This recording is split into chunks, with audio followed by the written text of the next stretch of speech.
Is it recording? Mhm. Right, so I will call the meeting to order. This is the Wednesday, March 26th, 2025 Mendon Select Board meeting. And just so everyone knows, this meeting is being recorded. So we have here a quorum of members. No one is online. I believe Mike Goddard maybe came in a little bit late. Mike Marley is here. So, and then if you could please scan, and we have actually some guests here who will help lead us in the pledge of allegiance. If you're still interested. You want me to start? All right. I Pledge allegiance to the flag of the United States of America and to the republic for which it stands, one nation, under God, indivisible, with liberty and justice for all. All right, so we have a number of, we have a long agenda. We will have a number of guests this evening. Jeremy Stahl, our town administrator, is joining us remotely tonight. So I will be regularly asking for him to step in and say some things. You close the window that's just on Jeremy's face. Thank you. Don't know if it makes a difference in the recording, but like. It doesn't. This way. No, it's just in here. Yeah, just here. But it's nice for us to be able to see that he's here. Okay, so we have item 2 is citizen statements and petitions. And so we received some correspondence. Jeremy, did you want to tell us about this? Yeah, thank you. So the select board received some correspondence from a professional in somewhere in Massachusetts, unclear where, about asking for relief from student loan payments. So I just wanted to take this opportunity to respond to that individual and to let folks know that local boards like the select board don't have a say in federal or private student loan repayment. Though we feel your pain. It's not within the purview of this board, and I told the individual as much in a very cordial conversation. But since the letter was sent to the select board, I want to acknowledge it here and then use it as a moment to remind folks about where that authority lies. And it's not at the local level. Thank you for that. Okay, and then next up, we have a number of appointments. Madam Chairman, Oh, yes. I just have, as citizen statements and petitions, I just wanted to acknowledge, I just left the wake of a longtime Mendon resident. His name is Benny Leone. He and his wife Maureen built a house in the early 1950s on Bate Street.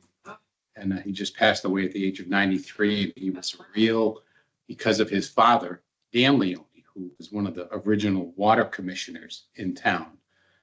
Benny was a real resource for the water department to give them a lot of about the origins of the system. And he was a real public servant.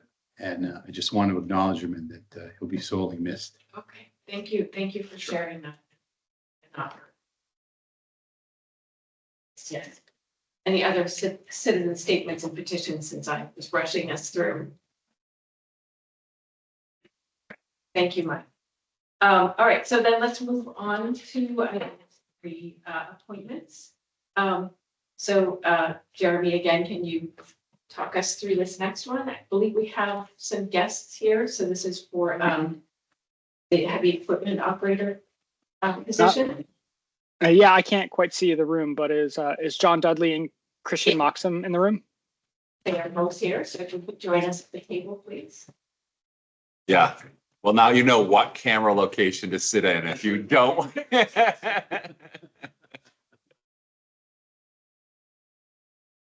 Thank you for joining us. And if you could just introduce yourself. So here to ask the board to appoint Christian Moxham to heavy equipment operator for the town highway department.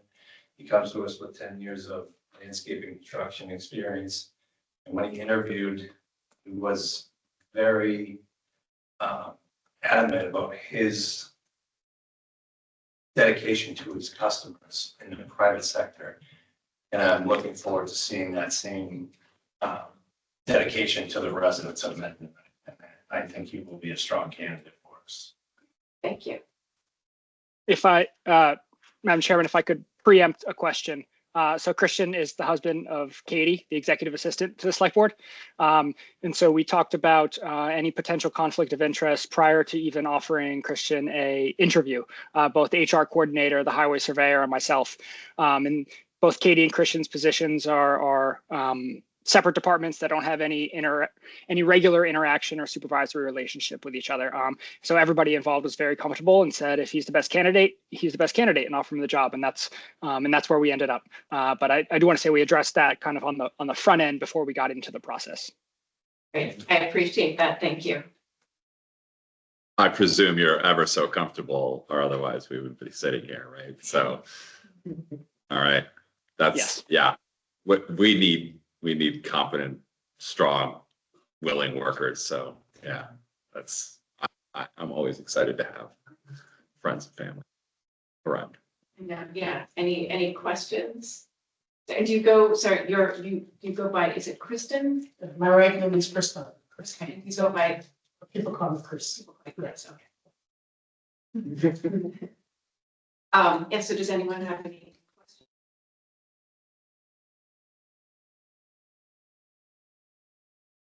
Well, we are glad that you'll be able to join us. So I would be looking for a motion. I move to appoint Kristen Moxham to heavy equipment operator at a rate of $23.30 an hour with the start date of March 31st, 2025. Second, Discussion? this means he's available to onboard to the new software system, right?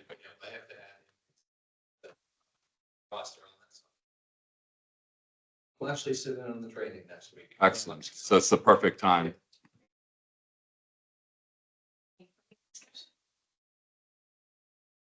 All in favor? I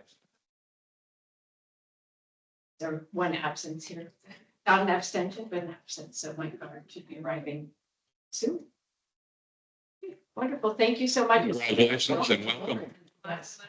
Looking forward to working. Yeah. Yeah, absolutely.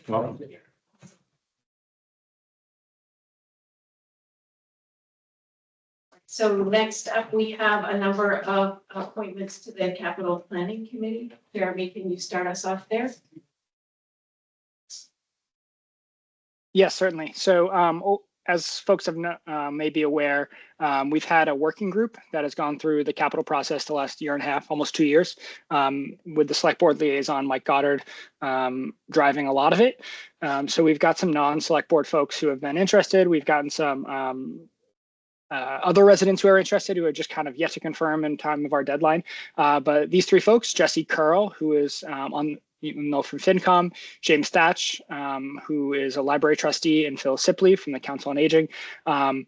Not in a representative role from those boards, but just folks who are also involved in town government in other ways have been instrumental in us formalizing a capital process and appointing this as a fully fledged committee, like the bylaws allow, and having these be open public meetings as we deliberate the capital process was a goal of the select board. So we have 5 vacancies posted on the website, and we've had them for months. So we'll revise that to 2 after tonight. But all 3 of these folks I've worked with throughout the capital working group, and I recommend their appointment to the formalized committee. Great, thank you. Yes, I've worked with all of them in some capacity as well. So it's great to see that they are willing to continue and expand on their dedication to the town. And as we all know, this has been a long time coming, getting this For sure. formal committee up and running. So I don't know if anyone has anything to add or. I do have a question. Yes. So I know these are staggered appointments, so they don't all expire at the same time. Did we talk to them in advance to discuss who was going to get the 3-year and the 2-year and the 1 year? Good question. Jeremy, do you know? No, we kind of did it by lottery. Because we're appointing them all at the same time to a fresh term, it was. I think it might be, no, it's not in alphabetical, but it was either the order I sent them to the interest emails to Ellen, or she did it by lottery. Okay. Is there any reason why so in other words, we can't do it for more than, we can't do it for 26, 27, and 28. It's gotta be 25, 26, and 27. Oh, good question. June 2025 is very soon. I'm not sure of the answer to that. Is there like it would seem like there's a 3-year limit if that's what, is that the reason why? Yeah, that feels like what the reason is. Which I would don't- be, so that's why I'm saying we could make one appointment to expire on 2026, another one 2027, the third one, June 30th, 2028.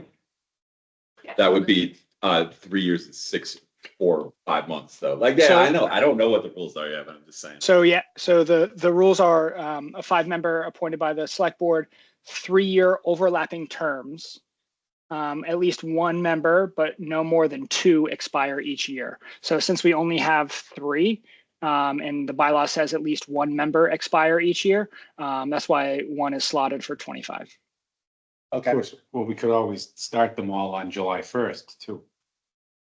It'd have to be an officially appointed working group. Can we appoint them to start on July 1st, 2025? Is there any urgency to doing it now, or can we do it, kind of predate them? We're nearly through the capital process, so Right. I guess there's We not. have a working group that's existing. So Yeah, I'm all about, making the most of our time. If we can make them all appointed effective July 1st, then we have a 1 year, a 2 year, and a 3 year, right? And they expire. I mean, I'm in favor of having the group start, not delaying it any further. And I know while it is a bit odd to have 1 expire a few months in, I don't think it will be too much of a big deal to add that person to the appointment list. Okay. What do others think? Yeah, I assume they want to get started. I assume. Specifically, so we were looking to appoint the people, and so then there was a question that came up that one of the people has a suggested term expiration of June 30th, 2025, which is very soon. But the idea is that according to the bylaws, Jeremy was saying that there needs to be at least 1 expiring each year. Did I get that right, Jeremy? So my suggestion was to have the appointment start on July 1st. The first of July 1st, 2025. We just reappoint. that's The alternate. it was a select board fiscal 2025 goal to formalize and appoint this committee. Yeah, so that's another reason I'm in favor. You would check that off the list for this fiscal year. That's my take. But I'm open, we are a committee. So, other questions, but thank you for bringing that up, Mike. It is surprising. We don't usually appoint people for just a few months before an expiration, but yeah, so it is a good point. But I guess any other thoughts, or I would be willing to take a motion. I move to appoint Jesse Curl to the Capital Planning Committee, term to expire June 30th, 2025. James Thatch to the Capital Planning Committee, term to expire June 30th, 2026. And Phil Sipley to the Capital Planning Committee, term to expire June 30th, 2027, pending successful completion of ethics training if applicable. Second. Their discussion? Right, all in favor? Aye. Opposed? Great, thank you. Great. So then, next up, we have, number 4 on the agenda is Cultural Council Scavenger Hunt, and we have a guest here. If you could join us at the table, please. And just introduce yourself. I'm Jamila Moth, I'm the chairperson for the Covenant and Cultural Council. Thank you. Welcome. And Jeremy, did you have anything you wanted to say to start us off? No, I think Joanne has as much or more detail than I do for this. So, Thank you. you're welcome. Thank you for having me. The Mendon Cultural Council, with the help of the Mendon Historical Society, would like to do a historic scavenger hunt in the town of Mendon. It would be 10 places, which would be public places, not private. And we want to have it on May 17th on a Saturday morning from 8 to 12, 8 to 11 being the scavenger hunt, 12 o'clock. They come back here, we start at the town hall here, they come back at 11, and we go through the town so everybody would know, okay, team Andrew got 13 right, team Norman got 5, so everybody could see. We've reached out to the scouts to see if anybody needs community service, because at each spot, they are going to have to scan a QR code that will give us knowing that they've been there, but they will also be handed a piece of paper with some history of the location and a clue that will get them to the next spot. It's a way to kind of get people to hear about the history in the town in different spots. Like when we were talking to the Historical Society, some of the stuff they were saying, I didn't even know existed. So it was kind of neat to hear that. And they're going to meet with us at the next meeting. So we're here just to get approval from the board because it is going to be public spots like this park and maybe like a cemetery grave where somebody's buried that's famous for the town. So we wanted your approval because we just didn't want to be going traipsing all over town without the board giving approval and knowing about it. Sounds good. I think it's a very cool idea. I think so too. Yeah, I think, yeah, I would be interested in participating just to learn more about the I town. wasn't So, yeah. interested. So can you say again? So you said May 17th? May 17th, a Saturday? Saturday morning, the rain date is set for, let me tell you the rain date, just in case it rains that day, it's set for June 7th, Okay. okay? And you said 8 to 12? 8 to 12. And the hunt will start at 8 in the morning and it will go till 11. You've got till 11 to get your things. Come back here and from 11 to 12, we'll kind of gather everybody around so they can hear the results. We are going to be given prizes. We just haven't determined what the prizes will be, whether it be youngest player or most fun or different things like that. So, And just could you repeat, when you say here, you mean town hall? Mendon And so Hall. is the idea to use town hall as well? Or not just the inside, just the outside perimeter, not the inside, the parking lot and everything, but they will start here and they will come back here at the end.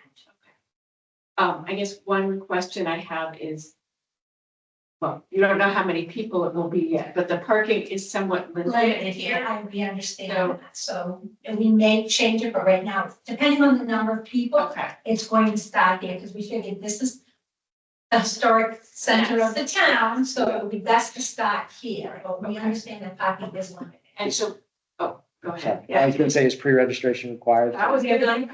We're gonna ask people to pre-register, but you will also be able to register that morning as well. Okay. But we are gonna ask for the pre-register. That will give you a sense of the Number of people, yeah. So that you don't have a, yeah, traffic jam. Yeah, we know we don't want to need that. I don't want to cause a congestion in downtown. So if you're gonna have a full parking lot of people here, shouldn't we have restrooms open? And do we have to staff, Jeremy, do we have to staff town hall to have restrooms open to open the building? We should have some sort of staff member here if we have the building open. Yeah.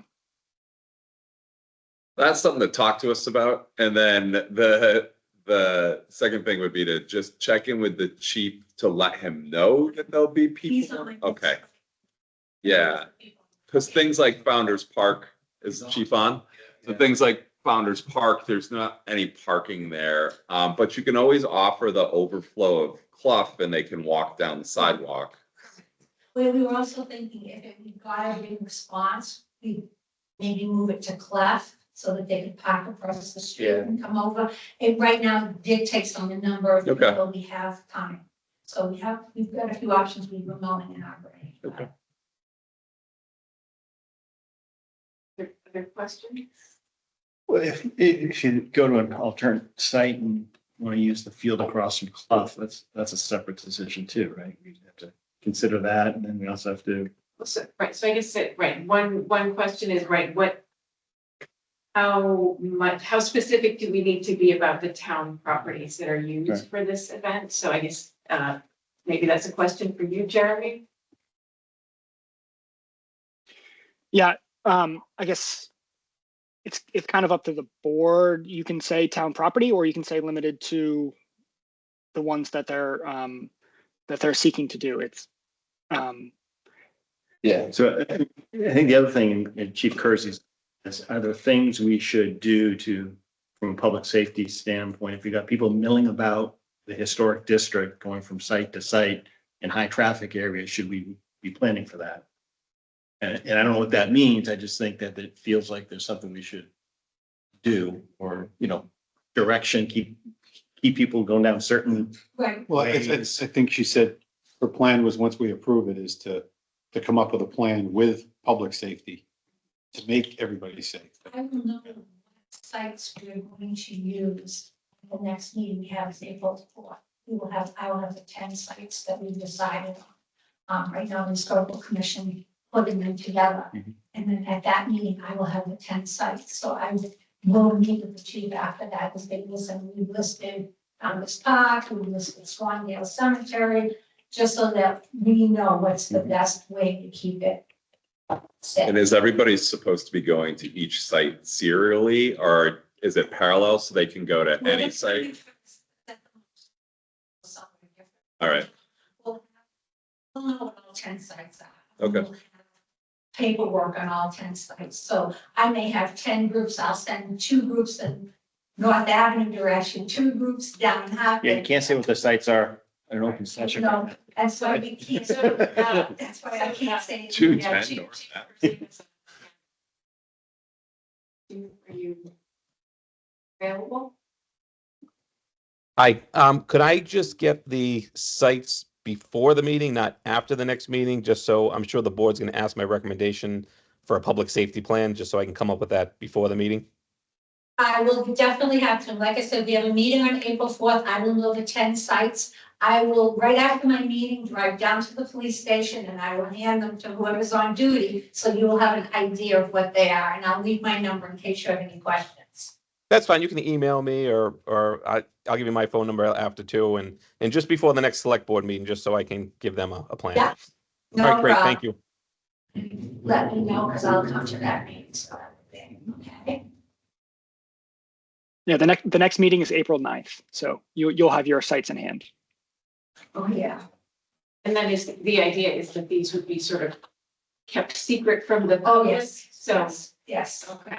Yeah, because we were discussing that at our cultural meeting. I'm like, we can't say where, because then people will stop watching the meetings to figure out.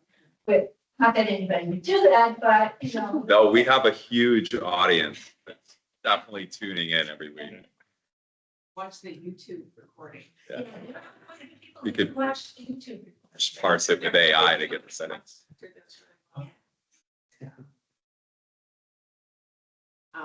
Any other questions?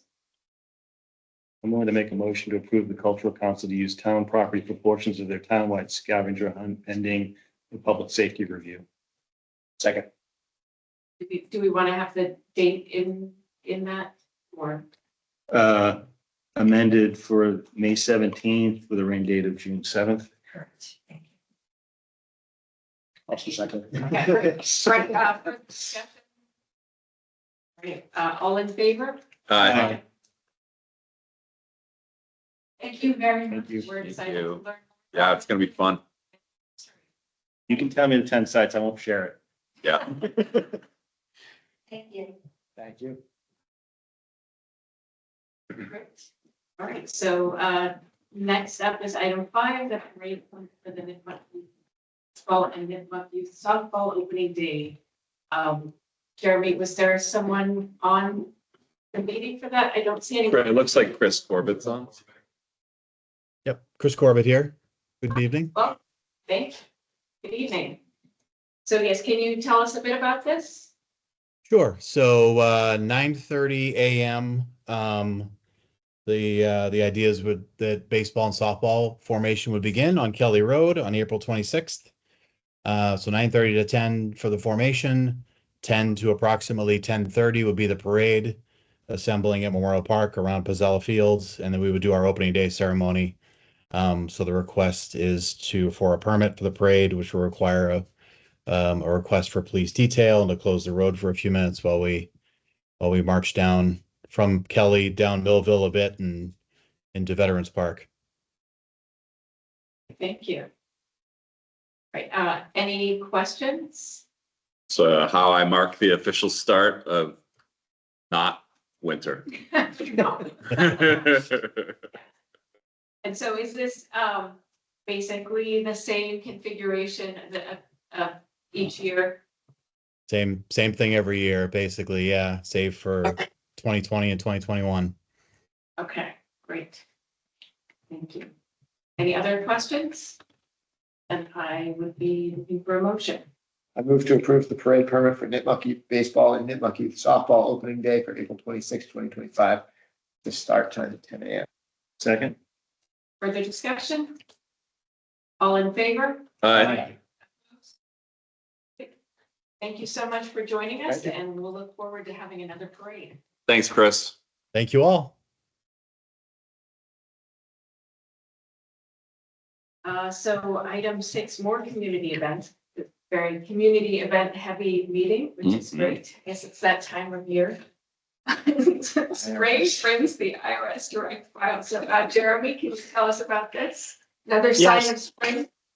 Yeah, certainly. So Senator Warren's office reached out to the town asking us to remind folks, and I'll get something. They've got a little bit of a press package, so I'll make sure we get it on social media, even though we're pretty late in the year here. But direct file with the IRS, so it's a free way to file your taxes. There are some limitations. If you made more than $200,000, or if you're married filing jointly and you made more than $250,000, then you can't use IRS direct file. But for a vast majority of folks, it's a free tool from the IRS that lets you file your federal taxes. And then either for a small fee or free, you can file your state taxes from that. It's a great tool, kind of avoids some of the predatory companies that we see in the space. And the senator's office wanted to make sure that it was announced to the community. So everybody, if you haven't filed your taxes yet, or if you want to file them next year, check on the status of the program with date of the IRS in 2026. But right now it's free for folks making less than $200,000, or as a married filing jointly making less than $250,000. All right, thank you. Any questions about that? Comments? Great, then on to item 7, Parks Revolving Fund. And I believe we have our Parks Director here. I see Dan Beyer there. And then Jeremy, do you want to start us off on this? Yeah, certainly. So we've had some discussions on the Parks Revolving Fund about setting the spending cap. So the Parks Director had come to the board and asked for a increase in the spending cap from 165 to, I believe it was 200,000 for fiscal 25. And then this is the discussion about what the cap, the request for the cap to be in fiscal 26. So the Parks Director, Dan Beyer, wanted to give a little background into the fund and to say kind of what the fund supports, what it does, where it takes its income in, what it spends its money on. So he sent something over that I sent to you a little bit late in the day today. I'm gonna share this so folks can see on the screen what kind of the history of the fund is, but I'll leave some of the specifics on the request to Dan to discuss about. Thank you. And then just, I believe that this is something that we will be voting on at the annual town meeting. That will be part of that article? Correct. The spending caps for all of the town's revolving funds are part of an article on the annual town meeting warrant. Thank you.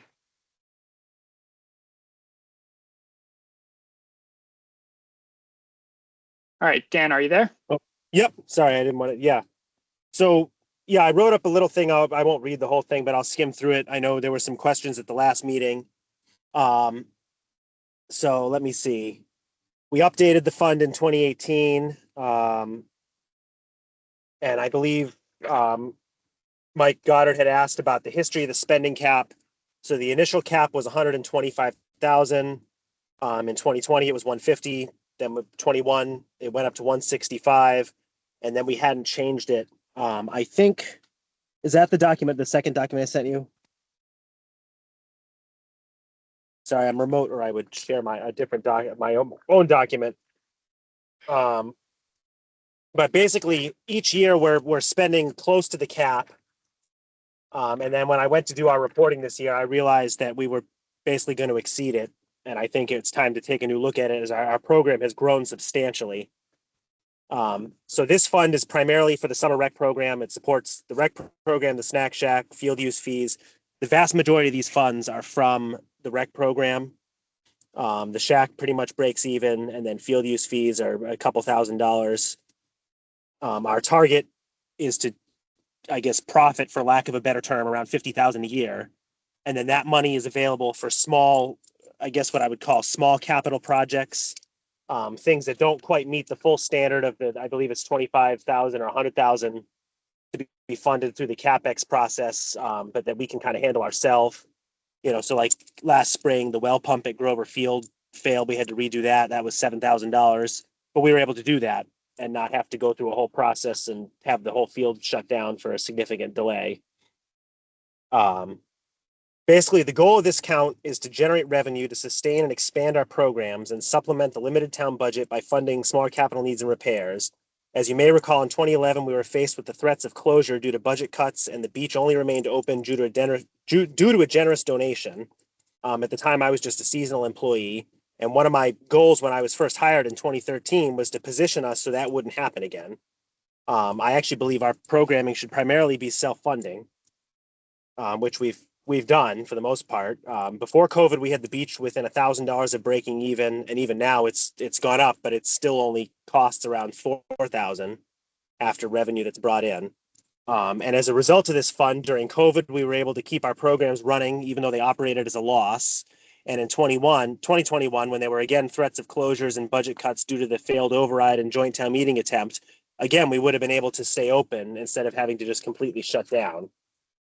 And then the chart, I shared the history of the balance in that account, and you can see it's really only in recent times that it's ballooned as we've really been able to grow our program and generate more revenue. And then you can see, like in certain years, we generated revenue, and then the next year we spent it by expanding staffing and offering more items. So I guess the request for FY26 is a spending cap of 275,000. I went through all of our expenses and figured out what would be reasonable proposed items for FY26. And one of the big things is we'd like to, hopefully with the approval of this new position and restructuring of things, it will give me more time to focus on some of these projects that have just been piling up. So we'd like to try and get some things done. We mentioned the issue with the driveway we need to repair. There's work on the fields that can be done, the preliminary work for this beach bathroom project, work on the Millville parking lot, expansion of the security camera system. I mean, there's a list 100 items long. So that's kind of the driver of the request. And I think, on that chart, I kind of listed each item and how I came up with the 275, basically, if that all makes sense. So I don't know if anybody has any questions. Happy to answer them. Yeah, Jeremy, more of an accounting question going forward, where a lot of the expenses that this has been allocated to are actually now under John's department with this reallocation. So how do you manage the revenues that supported some of the facilities work that's now going to be managed by John and his team? Just more like, how do you move the money? Is that a challenge? It can be. So this program or this fund is supported by programmatic revenue, and then is used on programmatic expenses, namely staff, but then is also used on capital and facilities maintenance sorts of things. Dan, you could step in with a point before I talk over you. Yeah, I was gonna say, I think maybe and that's funny, I just met with John this morning to talk about a bunch of equipment stuff, but I think the way I would look at it is we would identify a project, that maybe the grounds person says, gee, we really need to fix this thing. And they're going to come to the Parks Commission and say, hey, this is outside the budget. We need to buy this new set of bleachers. And then Parks would approve that and say, yes, that's something we can support.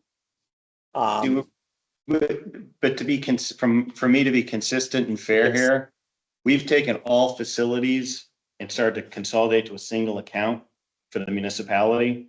So everything I hear here is facilities, maintenance and builds, right? So little Maybe cautionary. I just want to be, Sorry. hang on a second. Yep. And I'm on a soapbox right now. So I think one, self-funding is good. Two, we've structurally changed this, so a lot of stuff here that no longer belongs in parks. Therefore, I don't think parks should have oversight in terms of the prioritization of facilities work across the municipality. And if it's truly going to be self-funded, and this is where I get consistent, and I asked COA, I've asked library, who has state funding, can they help out with, it's not the general fund, and can they fund some of these positions they want to ask, in some cases, and Concom as well. Some can, some have. I also think that the 20 hours, which is going to be programmatic parks director, should probably be funded by this revolving account, or a portion of it. Yeah. So I think the difference, I totally get, and I'm pretty much with you on all that. What the difference in like kind of wear and tear and facility stuff on town hall or the fire station or any place else is that it's supported by broad-based general taxpayer dollars. It's beneficial to everyone. The kind of wear and tear on these fields and the need to replace the bleachers or resod or put in lights or whatever it is a direct result of the marginal uses over the summer. So those marginal revenues supporting the facilities upgrades it's a little bit of a shift from what the general government would end up supporting. But I do think that a part of the parks position, you've heard Dan say that he's flat out doing programmatic stuff. He's flat out supporting these programs and their staff all summer long. So to have part of that salary supported by the fund, I think is more than reasonable. I just want to kind of jump on some of what Mike's saying about the accounting, but more from an administrative point of view, like accounting for the punch list that is the 100 million items that he was just reading off, right?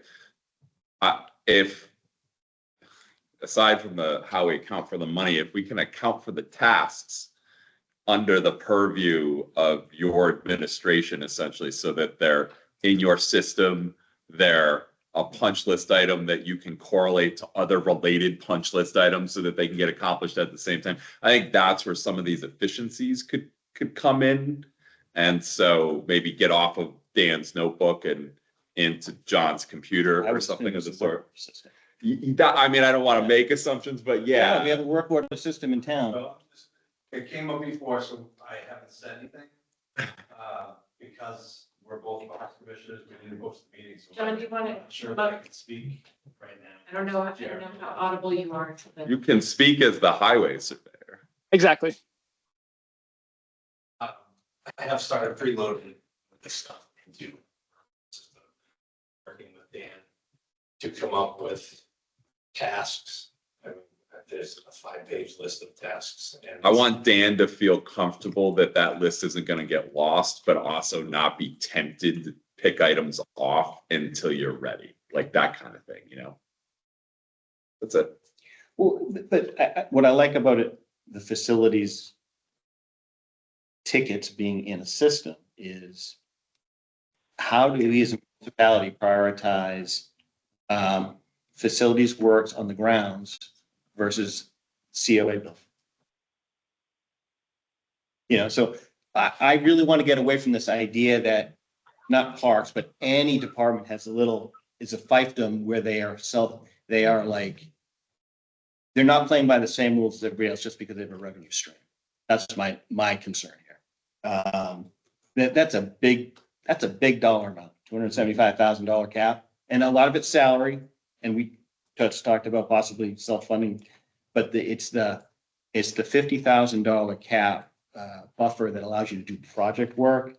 I think every department in town would love to have a $50,000 buffer to do their project. You know what I mean? I don't know, just consistency, fair. just, Right, but if say we didn't have this and it fell into, free cash at the end of the year. Mhm. And then it can be used anywhere. Mhm. Is that, That's how it was. that's how it was. And And I know those arguments for both ways, but. the But way we I have a look at- different, we're in a different situation now because Yeah. instead of parks being self-sufficient, now we have a facilities department. And presumably there, all of these tasks that need to be done for parks regard maintenance or capital expenditures are like all the other departments now. And I think we need to look at this globally. And the fees that parks charge for the program, where the revenue comes from, what is that fee based on? And should we be, if there is a capital or some kind of an expense loaded in there for these things, do we actually charge that part of it, as a use fee and have that go into a different account so that this revolving fund pays for the actual variable costs to do with the program. And then the costs to do with the maintenance of the facility, does that fee go somewhere else? I mean, And, and I think that's what needs to be studied, and we really need to restructure this. the way it's set up now, the users, people that are funding the revolving account by sending their kids to the camp, for instance, are paying for those, the maintenance, the increased wear and tear. If it was coming out of the general fund, it would be the tax base at large. I would argue that it's more equitable to have the direct users fund more of the upkeep. But how do you and that's fine, isn't it just calculating whatever it is and have a fee? that You're comes just out of talking that? about making It's it built into transparent. the, Right. it's already built into. well, in that case, then you need to make sure that it's fully self-funding. That'd be a half FTE at least going into this revolving account to cover the cost of the program. Is it, Right. that's a question, is it completely self-funding? And if it, And when it's on the general fund, the kind of real politic of it is the Parks Commission as an independently elected board is disincentivized to set a rate which funds the program at a reasonable pay-go self-funding level. So the fact that the parks as an entity in programs run by an independently elected board enjoy the benefit of surplus rather than it being spread across the town incentivizes the program to be able to run at a break-even level in ways that on the general fund it does not. Well, but it's not a break-even level. and the rest of it is there's actually, that brings up a whole nother point about having a town employee be an elected official running the departments. And I think that's an issue that needs to be at too, including the whole idea of having an independently elected board now. If the town's gonna have an employee that's doing maintenance there as well as other places and being an elected official of that group. I think there's a lot of things, not to muddy the water here, but I think it's something else we need to look at too. Because now we have two members of an independent elected board that are both full-time town employees as well. Great serving town employees and doing it for altruistic reasons, but I think, again, it needs to be looked at and perhaps we need to change it. I think it's agreed. I just think because we've made some structural shifts organizationally, we gotta look long and hard. And if the direction here is to be, you want to allocate all the fees back into the program, I'm okay with that, but then we got to make sure all the expenses of the program are captured and covered by the fees. Yeah. You know what I mean? So we can't sit on the fence here anymore. And that way, to the disincentivizing or incentivizing comment, Jeremy, I happen to think the parks commissioners would do what's right to make a good program, regardless if they get the benefits of a surplus. But I also think that they need to understand their fee structure as it relates to their full expenses. And I'm not sure I see that here. I see sort of a, raising, like, I'm not sure we raised the salary of the seasonal employees. I think I saw a comment there. I just don't know how much, and I hope it's not more than, say, 3% from an equity standpoint. And I think that it's probably a good, where we are in the season, to let this play out here and then re-examine it in the. Yeah, fall. and then 26, I think we gotta, I just want to untangle or retangle or figure out. Reorganize. Yeah.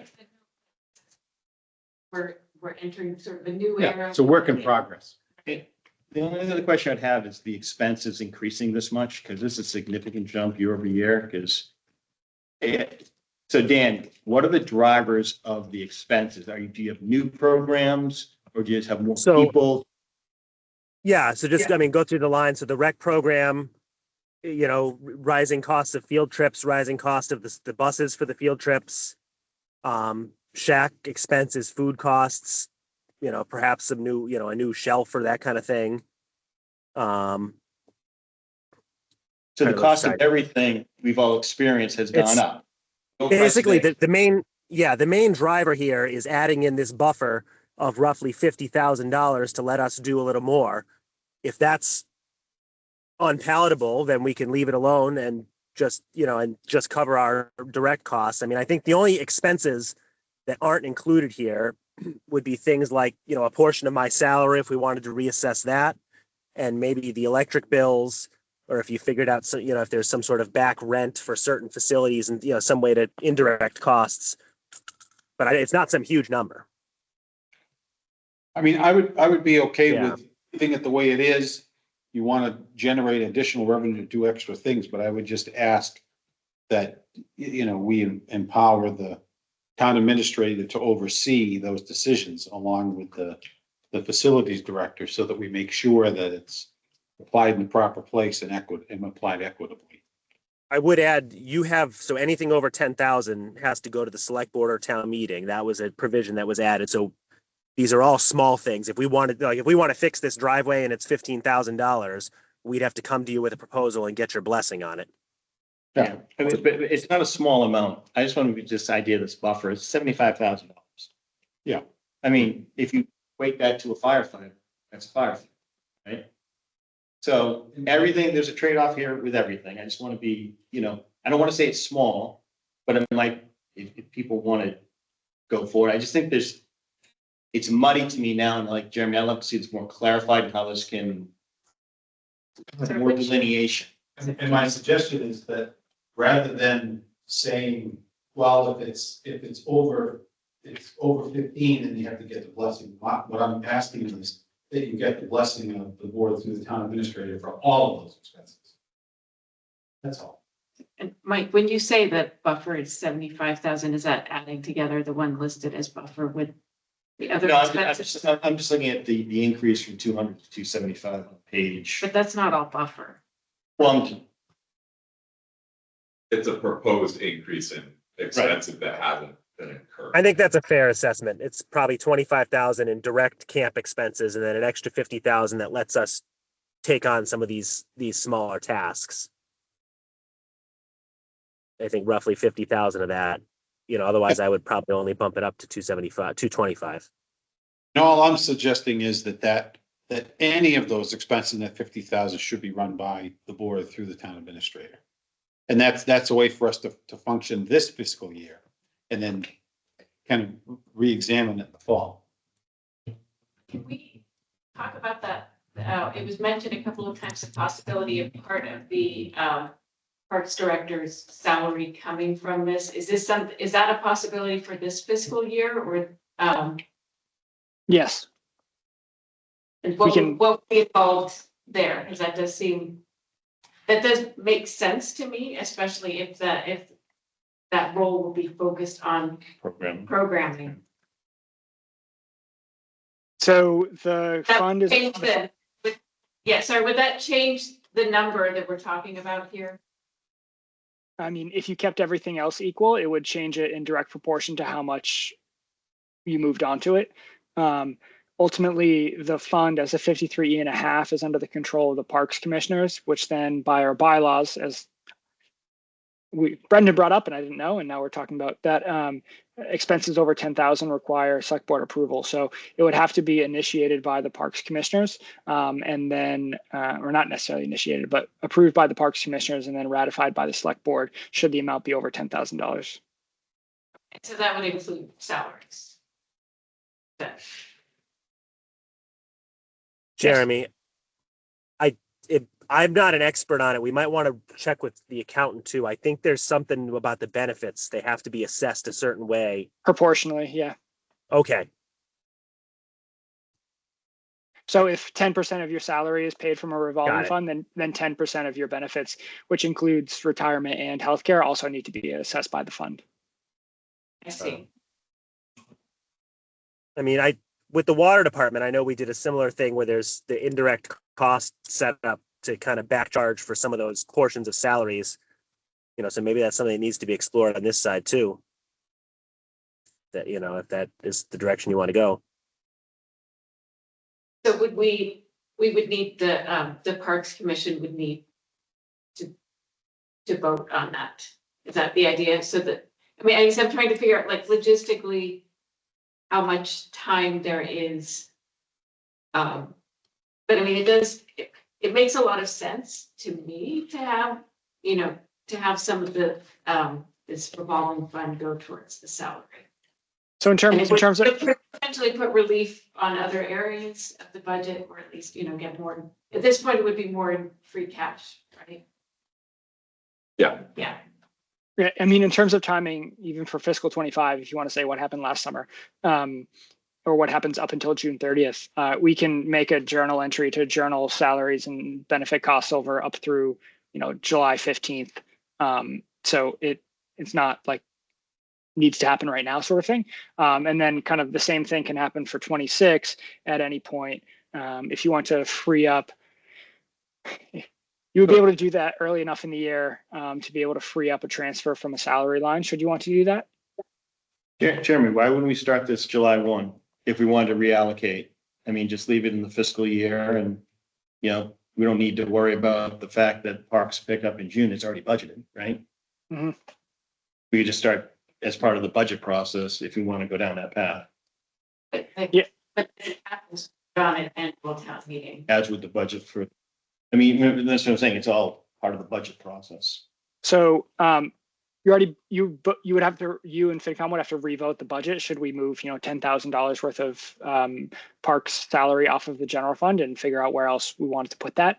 When it comes to a revolving fund, you don't actually vote the budget. You just vote a spending cap. So that side wouldn't need anything. So if you wanted to do that in 26, and that's the directive, and that's what we decide between the boards to do, it would just essentially generate that much more in free cash at the end of 26. And then, we would budget it that way in 27. Right. So it'd be part of FY 27. Yeah. But you would enjoy the year end benefit of it in 26. And you could put that salary in the maintenance budget, for example.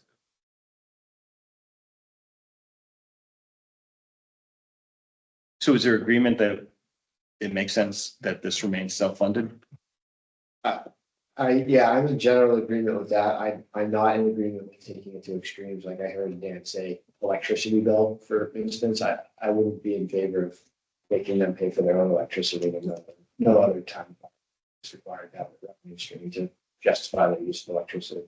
Yeah, I would. I don't even know how we'd measure it. Yeah, exactly. But I think it does make sense to move some of the programmatic planning in there as well. If that's the model that we're going to. Does it make sense, as Mike suggested, over the next FY 26, we understand what all is going on primarily through a tracking system. So from when we think about what are all the small projects I keep hearing about, some of those are may or may not be projects that we think are program specific in terms of upkeep that we may actually want to pull back. It's like a larger capital plan for something else, or? I think capital plan, you have the large capital program, right? The big dollars that Dan referred to, but then we've made a concerted effort to pull facilities and maintenance from individual budgets and consolidate it. So when I look at the fields, you know, I look at Grover Field, I don't think about parks. I think, well, that's a rec field, but it's a facility that the town upkeeps that anyone can use. It's not program specific, but it's a town facility that all the taxpayers should probably pay into. Whereas some of the programmatic stuff, you know, I don't know. And just as there are other organizations, like I think men and junior softball and baseball, don't they pay a fee to the town to use the facilities? So we do charge them a fee. We actually came up with a program called the Capital Improvement Waiver. So we waive 50 cents of the fee for every dollar of work they do. And by doing that, we've leveraged tens of thousands of dollars of work on those fields, the fences, the bleachers, the batting cages. I mean, just today they're out there redoing the base of the softball batting cage. That's all work that we have no hope of affording. But that's their fee. But what it comes down to is that the organization does pay a fee, whether it's bartered with labor and or cost, and they pay that cost to the town. And then the town uses that fund to do some of the maintenance work. So even though it's available to everybody, the organizations that use it, I guess, as well as parks, who pay into this, and now that we have a facilities person that's gonna do some of that work. And that's why I said, I think we're in a transitional period. I'm not sure we change anything for this year. I think it's just to be aware of it and. You would be against incorporating some of the director salary into this. I'm not against any of that. I'm saying right now we're monitoring it. I think we're, it's one of the challenges of the fiscal year starting on July 1st and their year starts in June, so it kind of straddles 2 fiscal years. I think discussing it, being aware of it, and actually, this is a big step, having somebody, a dedicated employee to do this. And I think we need to be aware that we need to make some changes. I'm not sure what they are. Jeremy, having heard everything that's been discussed, you got a good sense of directionally what we're potentially trying to accomplish? Yeah, I think the most straightforward way is slicing part of the park director salary and appropriating it to this, or funding it with this fund, and then coming up with a process that assures that work done on grounds or facilities through this fund is evaluated kind of holistically with the process across town. So even though the decision making and the funding may come from a different place, that we're still kind of one town with one mission, and this needs to be evaluated in the context of everything else we're doing. And we revisit in a year. Maybe not even, maybe 6. Well, yeah, I mean, that's part of the assessment. We watch it, think about it, and determine any further changes needed. Yes, no, that's a decision for another day. Is that fair? That's my input to it. So, I mean, as far as the salary, are we talking about this fiscal year? Are we talking, are we going with this cap of 275? Whether or not it would be enough to include some of the salary, or was there a thought to increase it that would give that wiggle room? Well, if you don't increase the cap and you keep it at 225, then if there is an extra 50, then that dumps over into the general fund, right? It's a spending cap. What's that? This is a spending spending cap. So the point is that it stays there then. Yeah. Yeah, if they collected $1 million in revenue, it would stay there, but they could only spend as much as the cap says. Right.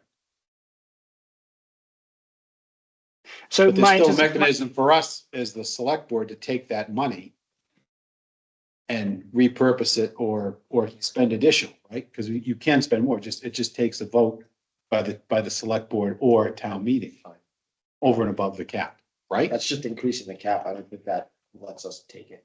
Something else.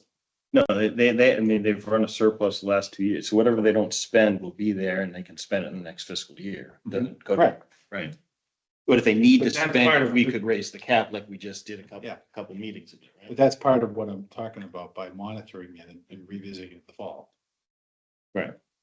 So So we can raise the cap in the fall also. It just has to be at a town meeting. Is that the idea? We can raise it more than one? I don't think it's either, it's either or, right? It doesn't have to be both. So raising the cap, So- so town meeting sets the cap. If the cap is changed mid-year, it takes a vote of the select board and the finance committee.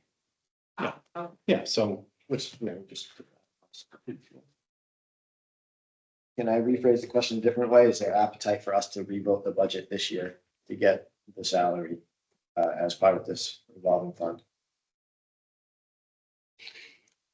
I would say I would have it, but I'm not sure we need to, Jeremy. Is that? Yeah, because what we're talking about would be, low tens of thousands of dollars likely. So it wouldn't be enough to move the needle on adding anything else structurally. I think it would kind of add to some of the buffers that the board's been talking about. So from a functional standpoint, should we, have these discussions with the Parks Commission and get part of the salary and fringe assigned to the fund and funded by the fund? It has the same functional effect where that part of the general fund remains unspent, falls through to free cash, and is available as capacity for fiscal 27. Okay, clear. Like, I'm not going to transfer out of the park salary line into, fire department, supplies or something and have that money be spent in the current year. I'm just going to let it sit there and fall through. Makes sense. Dan, has your staff increased going into FY 26? For the salary line item?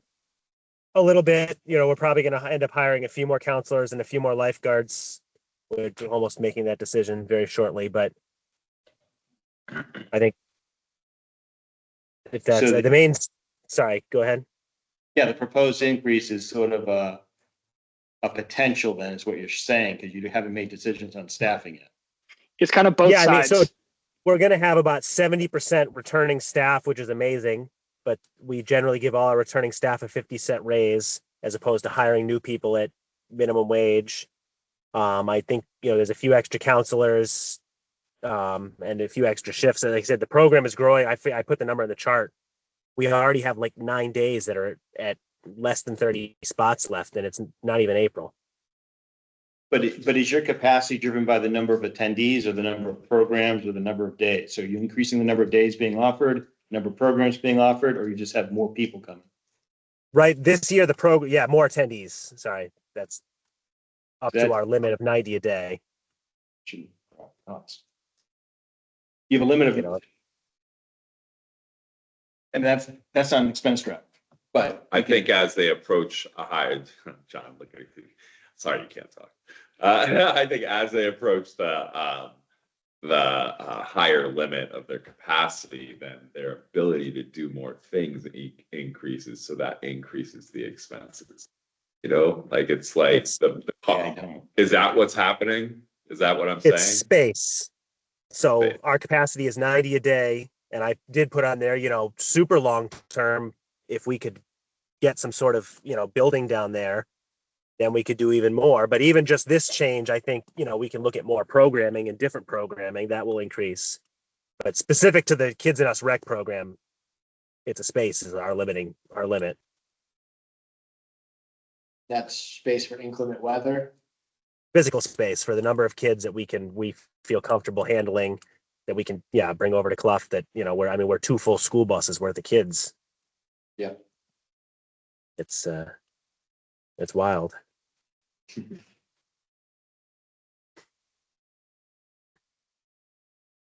Okay, we air that one out pretty yeah, fully. Do we need to vote on anything? Jeremy?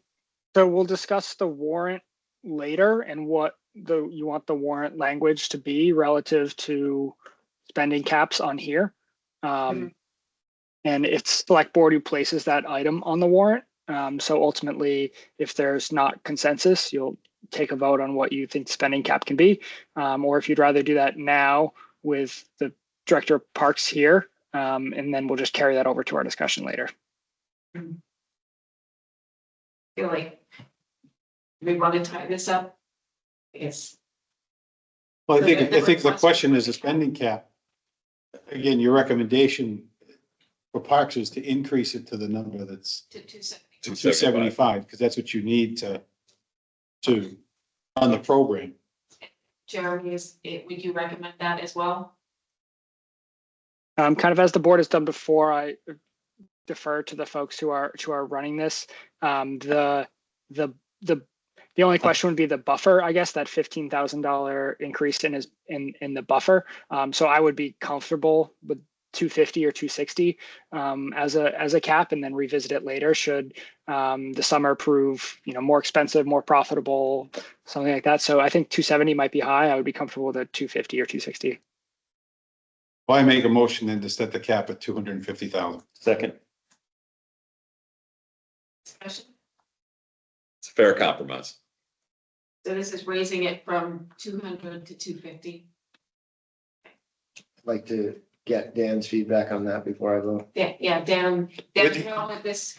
With the understanding, this is understanding that any of the expenses for any capital expenses are fixed in what you call the small things, that you actually revisit it with the rest of the parks and with Jeremy. Understand where that money's coming from and how that fits with the Yeah. whole holistically. Need to be raised again. Well, I would say this, 200 to 275 is a big jump at town meeting.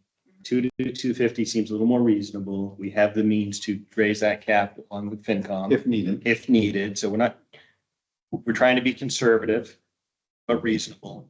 And I think the one thing I don't know is, does this take into account, Jeremy, also incorporating any of the director's salary into that number? It does not.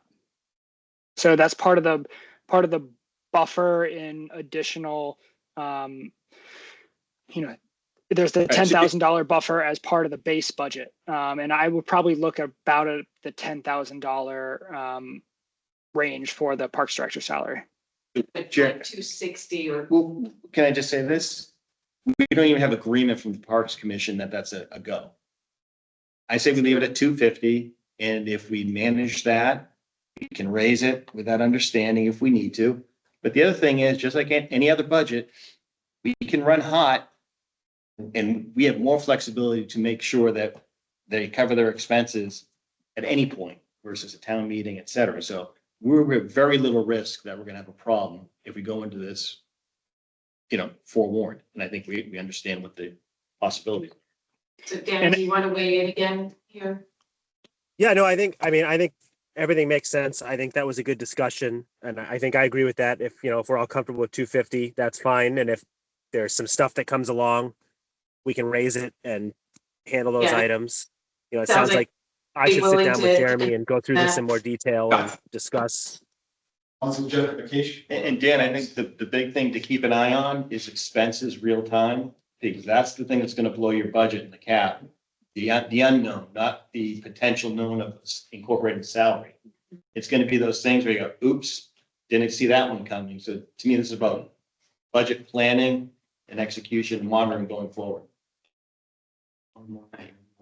Yeah, the mustard goes up. Jeremy, were you going to say something else?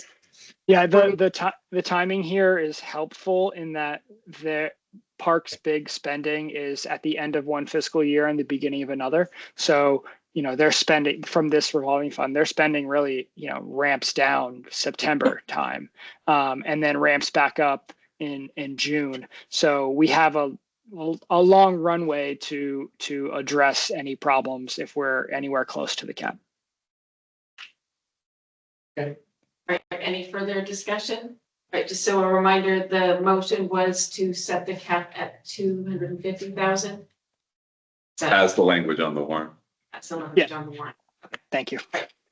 All in favor? Aye. Opposed? Great, thank you. Thank you, gentlemen. That way we don't have to revisit this when we get to that. But thanks for joining us, Dan. I don't know if you're staying on for more things. All right. So next up, we have the General Bylaw Review Committee update. And I know, do we have the chair? Yeah, Tom Lyons. Hi. Hi, Tom. Hello, I'm here. How's it going? So thanks for having me. As you know, the General Bylaw Review Committee was put together to kind of do a review of our bylaws. To that end, we've done a review. We've solicited feedback from town boards, commissions, employees, in the general public, as well as the select board, to take a look at certain bylaws. We've begun a top to bottom review, and our goal is to come up with recommendations that can then be passed at town meeting. We have a few that we're looking to get on this upcoming town meeting warrant. I sent those along, but there are some questions I have about and comments about a few specific items. So to that end,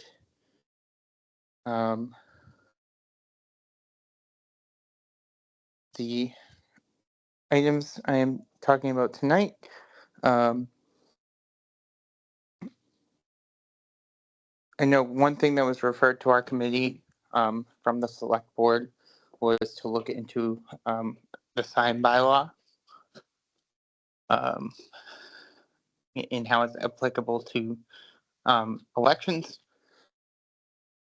We felt as though this was more of a zoning bylaw review committee question. We also had one of our members who felt it should be looked into to see if this language that would be regulated by this bylaw is protected by the Constitution. I just wanted your thoughts on that, on it being referred to the zoning bylaw review committee instead. Isn't the existing sign bylaw part of the zoning bylaws? It is. The political signs as well. Yes. Because I think, yeah, I think it's like two different parts. Both are in the zoning. I guess that's your answer. Right. So that one's, I'm assuming that means that's taken off our plate and I can forget about it. The other things, we wanted to talk about the fee structures. There are various fees that are in the general bylaws that seem wildly out of date, that were kind of decades ago and never were updated. We wanted to get your thoughts on how you want to approach these. If maybe we wanted to make like a sliding fee scale sort of thing to go in the general bylaws, or if you wanted to look at each fee individually. Is this you're asking about fines? Yes. That's Is there correct. a way to do it so that it updates with inflation? Is there? Have to create another bylaw to imply fee changes automatically. Can the bylaw review committee collect samples of how other towns do it, so we have something to react to? That's probably a good idea. See how, I mean, Yeah. it's not remake the deal, right? Yeah. The feedback would be to compare how our fee structure compares to other towns and see what they're charging and how recent they updated this, because maybe nobody has. The other comment I have is that the fees are scattered throughout the document. It might make sense to make a fee schedule. Yeah. Yeah, you literally have to search the document to find. Yeah, they're in the paragraphs, like in the text. That's kind of that's what I see as the main problem. They are scattered throughout, and there's no way. Tom, do you know if there's any consistency to them? It depends on There how. doesn't really seem to be. It seems to me like they were kind of made piecemeal. As in like different fees were adopted at different times, and therefore were set at different times. I mean, there's consistency within the sections themselves, but it might be helpful to look at everything as a whole. So Tom, I hear two things. One, the basic structure of the bylaw is hard to use. So you got a usability piece that could just be regardless of content, rebuild it in a way that it's more usable for that end user. And secondarily, I heard, are our fines in line with surrounding communities? What's the mechanism for monitoring and maintaining, and whether we use bylaws? Or we do, peg it to inflation, things like that. And that would be a recommendation. I look for the bylaw review committee to bring to the select board saying, we think this makes sense. Okay. Yeah, we Yeah, can look at. I think some of these, the fees, they seem low. Yeah. Like $10 for parking on a sidewalk seems low. But if that's the going rate for parking on a sidewalk in Massachusetts, then I guess that's the going rate. So, yeah, that's sort of the thing. It's very difficult for us as individuals to say that that's reasonable or not, although it seems unreasonably low. I don't know if that's true of all municipalities. Yeah, I think that's the homework, right? To say, Exactly. because I have no clue what the right number is. I'm Like- looking at, on your, you have G parking within a bus stop. I didn't know we had any bus stops. The senior center bus stop, maybe, We seem very consistent though, 10, 10, 10, 10. right? Or $50 if you block a handicap spot. Which I Well, think yeah, is- and then you have like a surplus equipment, like is set for $50.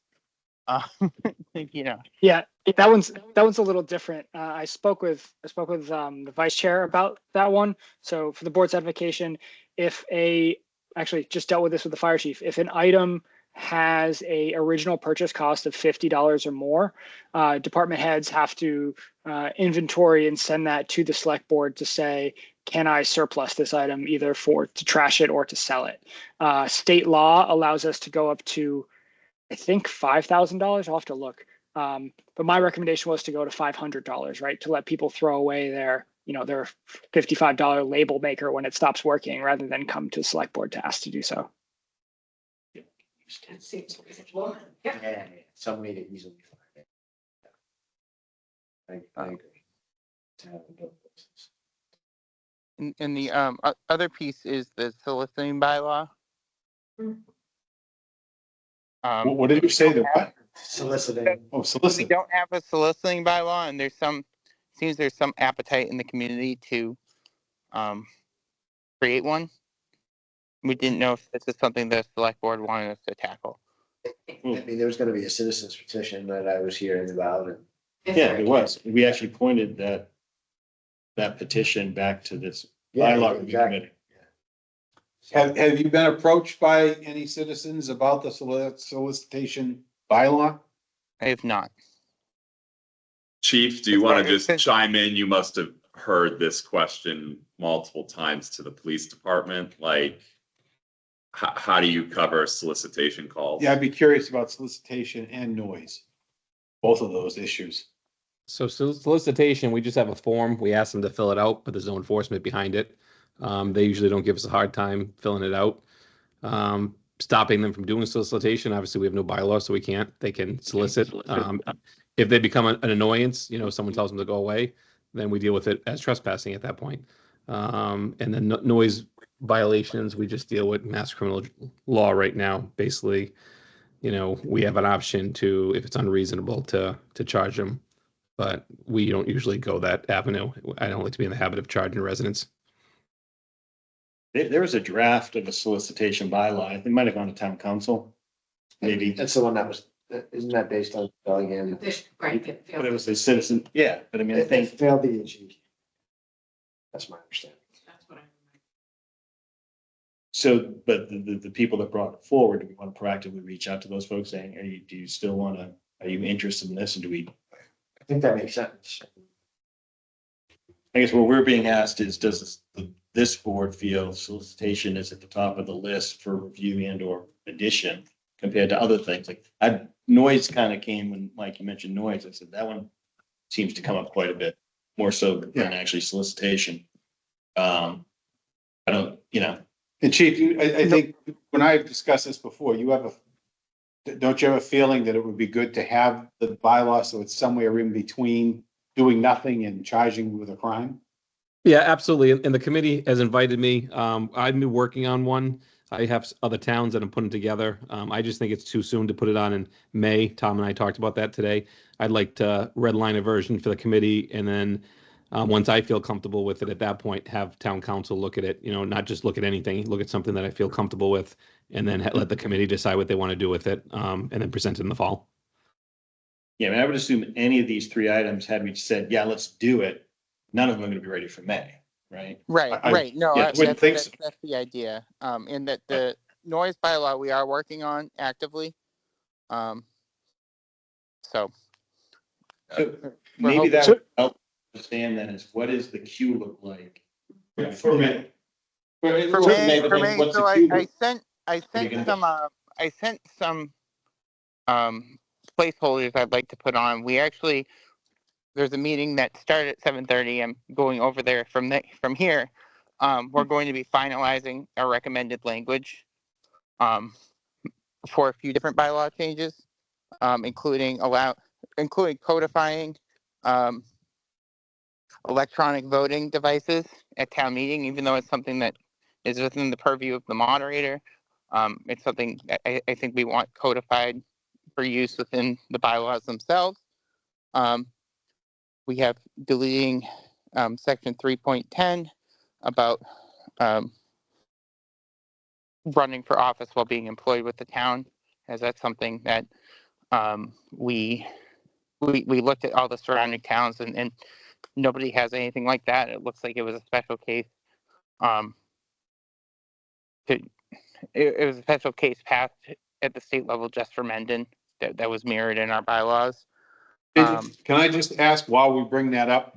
I know there were issues where because of the population of Mendon, there was exemptions that existed in Mendon that don't in other larger communities.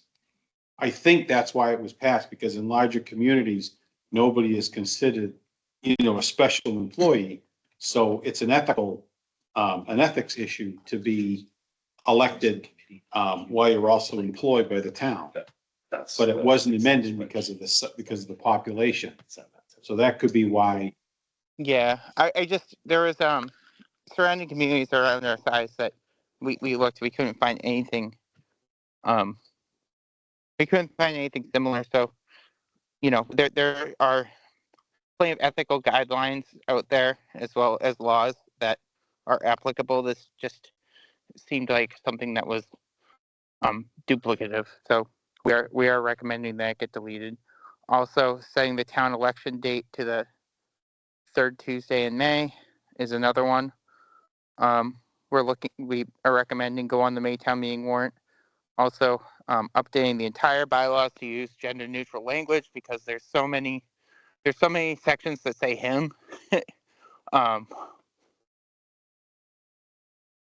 Rather than changes to that language, so it can be sent to the Attorney General's office. what was that? So, well, updating the language to be gender neutral, will then all of that need to go to the Attorney General's office? Well, if it passes town meeting, yes. Okay. Yeah. So basically, all of this, everything that passes town meeting needs to go to the Attorney General afterwards. But it would be, right, amending the bylaws as a okay. As what? As a whole, sorry, amending the bylaws as a whole, as opposed That's to say correct. adding, subtracting specific bylaws. That's correct. I wrote some language that that kind of like was previously done to update Board of Selectmen to Select Board. The motion that would be passed would instruct the general bylaws as a whole to be updated. And then also we did get a request from the fire department to look at adding language for the strong chief model. We're going to be reviewing that language and voting on it tonight. But I asked for a placeholder in case we did approve it. I see a hand from Chief Kersey. Yeah. Exactly when that went up. Now it's down. All right. Did I see? Nope, I'm here. And also, Oh, the sorry. I hit the wrong button. So real quick, Mike Morley might remember this. The office employment section that we have in there, I know there's a few towns that do have it, not locally to us. This dates back to when I was hired and when Mike was still working here. This was put in because of issues that Mendon had that led to several lawsuits, where you had a subordinate employee on the select board, who ethically can be on the board, but created a ton of problems within the town that created multi-million-dollar lawsuits. So I don't know if we want to look at that a little more. I don't know, Mike, if you want to talk about it a little bit more, how you had a lieutenant who was a select board member and it created problems with the chief and the town itself. And there were just a whole bunch of array of issues that occurred with that. Yeah, the issue certainly was that we had a police officer who ran for and was elected to the select board and essentially became his boss's boss. And it made the situation untenable. And it did lead to an internal investigation and demotions and firings and lawsuits. And it was felt that putting a bylaw in place, and I won't disagree that it might be a little far-reaching, but it was certainly, the issue was that, you know, the select board was the appointing authority, or is the appointing authority for the police department. And to have someone who's appointed by the board decide who is appointed really create an ethical issue. You know, I mentioned a few minutes ago, we have a situation where we have a couple of elected parks commissioners who are also appointed employees within the town. And I think it creates potential for conflicts. And as a matter of fact, I realize, you know, if you're employed first and then you're elected, I mean, I'm not sure how that, in other words, I'm not sure how that, what's that? Correct. I mean, Here, right, 3 town employees who are also elected officials, so. correct. So. And my belief is that, I think the way it says is if you're elected, then you can't be hired as an employee until a year after you're no longer an elected official. The question is, you know, if you're an employee, you know, the bylaw doesn't stop you from running for office. But if you are an office holder, you can't become an employee until you've completed a year after your term expires. So Mike, it actually doesn't say eligible for hire. It says shall be eligible for employment. So that's one of the like super gray areas that, you know, like Chief Kersey is an elected member of the Board of Assessors. So by reading of this line, you know, if he's no longer a member of the Board of Assessors, so following his or her last day holding elected office, he is no longer eligible for employment. So I think that's the one of the issues. To answer your question, that was answered by town council in the past, and that's where I got the language that I just used. Right. In other words, if somebody is already employed and they run for office, then they're essentially grandfathered. The whole focus was, you know, if you've been an elected official, you have a certain amount of influence, and you might influence the hiring of yourself, and you would put yourself in a situation. Yeah, so that wouldn't have prevented the lieutenant position you were talking about before, right? If they're already appointed and then run, this Right. bylaw wouldn't have prevented that. And then another time we had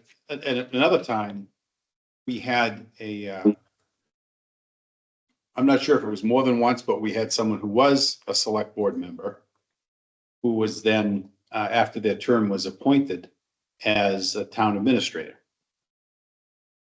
And the idea was to prevent that type of situation from happening. But, you know, my point is that it solved more problems than as I sit here and listen to this, I would say if you're on the floor talking about these bylaws, you really have to be really clear as to what the objective of what you're trying to accomplish. Yes. And in very simple words. Right. And let town council say, that language does that. Because we're gonna lose people. Right. You know, I agree. Was to just delete this section, is that right, Tom? That's what, that is what we are recommending to go on the warrant. Ethics But only I gives just- you I would just say, if you're gonna, any change, you wanna say, this is the current bylaw, this is what it means, this is what we're hoping to accomplish by deleting this section. And town council said, that action will get to that accomplishment, then people can say, do I want that accomplishment to occur? But even further, but I would take a step back from that. I think after these recommendations are made to this, we have to, before we have a discussion, we have that discussion with town council. So town council can tell this board, that's what this will do or not do, and then we can decide if we can put it on the warrant. So Yeah. I guess my question here is, what would you like the workflow for the general bylaw review committee to be in terms of submitting things to go on the warrant to be approved by the select board? Well, I think my suggestion is you as a committee have come up with your ideas, you submit it to us. I'm not comfortable putting anything on a warrant at a town meeting until we have town council weigh in with it. So I agree, so the generalized workflow, I would think the committee is coming up with their recommendations and they can state what they're trying to obtain. They've worked with town council through Jeremy probably to say, this is how you would do that. It would appear in a warrant, and like any other article on the warrant, we would then review the article and vote on it. Are we in support of? So the ones that I submitted to be put on the warrant already, did you want those to go on the warrant for May, or? So has town council been consulted about No. them? Yeah, okay. So I would say that anything that's gonna go on the warrant for May would have already been submitted or should be submitted. Well, we did. But- Well, we got placeholder. Yeah, there's Yeah. placeholder. Yeah, we got put placeholders in native language I was going to submit for tomorrow.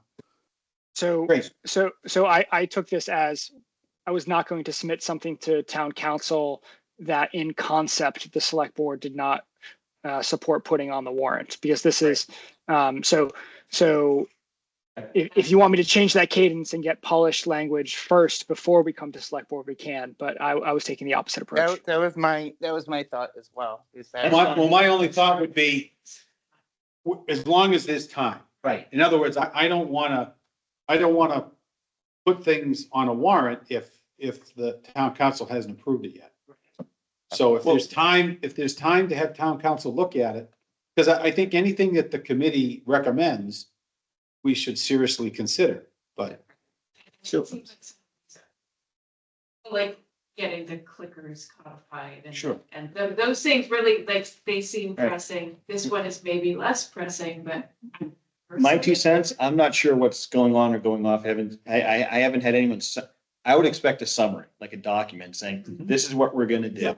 And that's okay, we do it before town council. So in theory, do we agree? Yeah, that makes sense. And we got draft language that needs to be, but then Mike, to your point, we might pass over it if town council does not approve the language, right? Right. But I still That's get to how I see was what the, looking at as well? Is we were going to submit these ideas to you and make sure the language is rock solid, and then if we felt like it needed some work, we could pass over it. so that summary document, Tom, that's not this discussion. That's a future meeting. You're gonna get together with the select board to say, committee is coming forward with these. I just what we still have a couple things we wanted to finalize.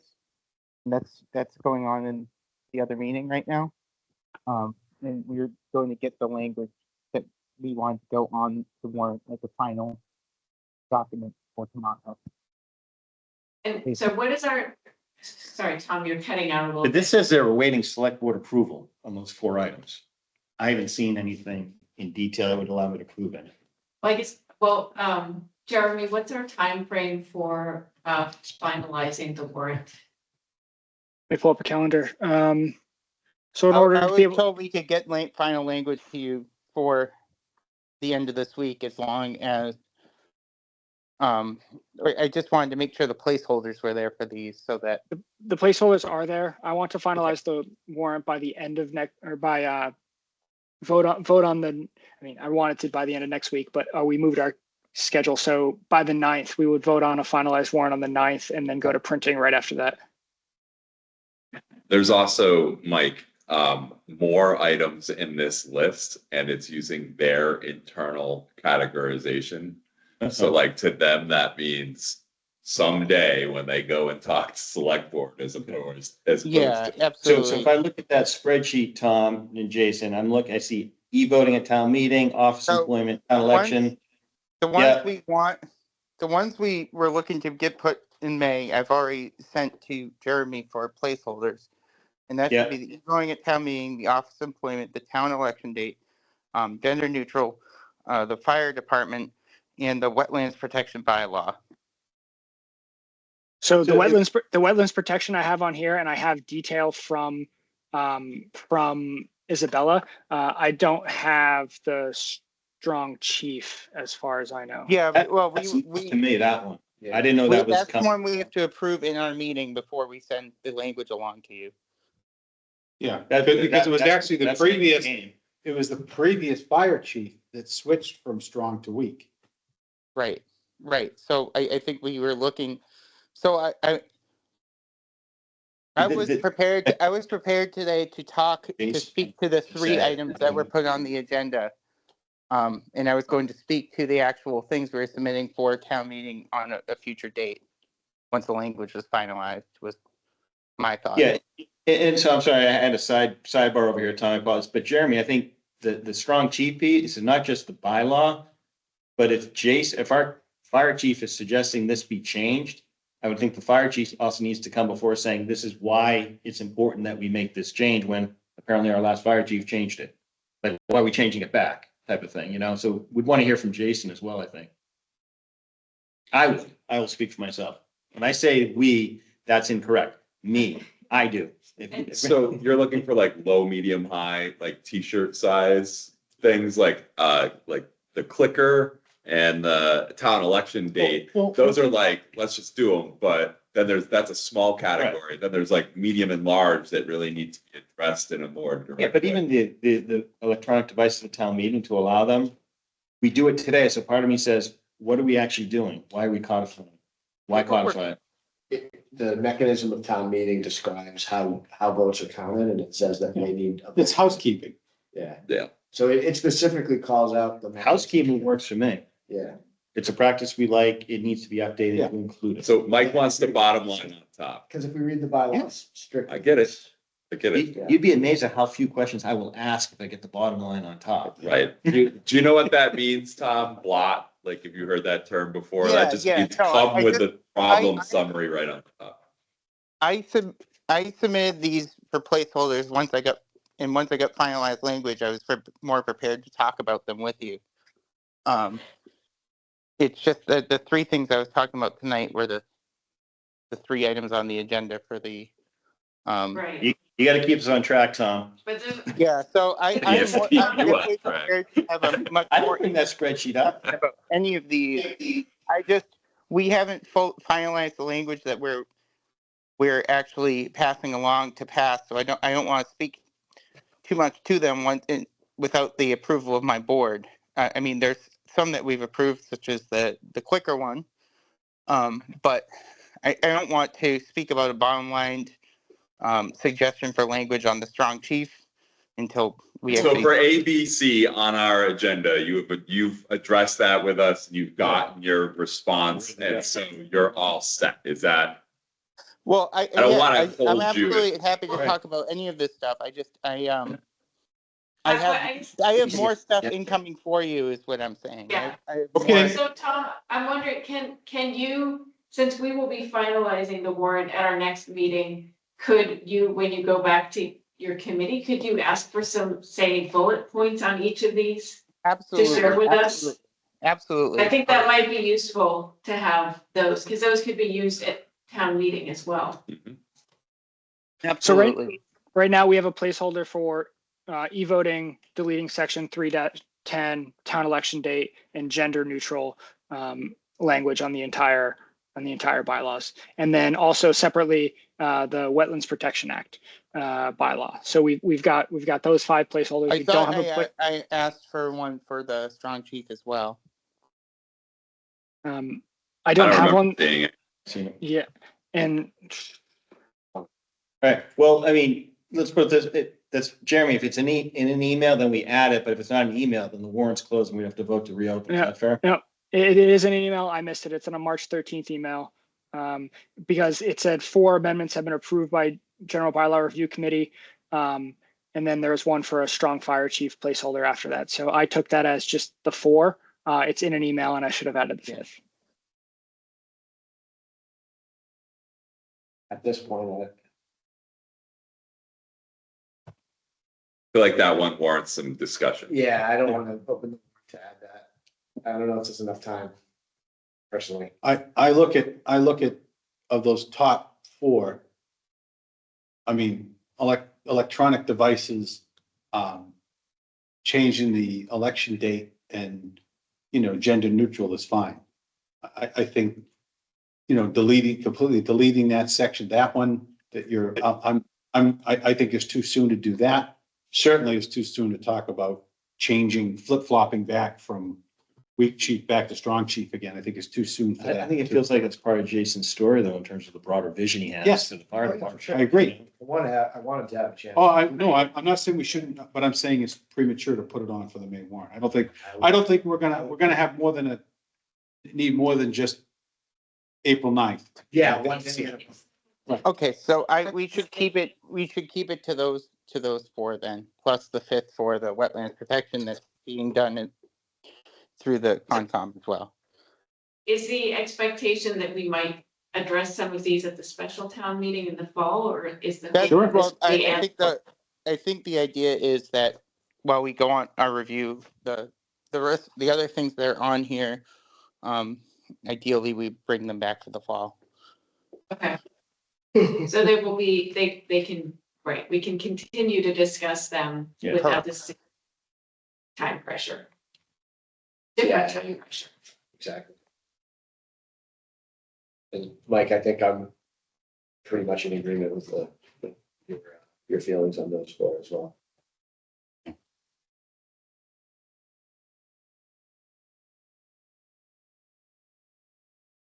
All right. All right, so is there anything else about the bylaw review committee?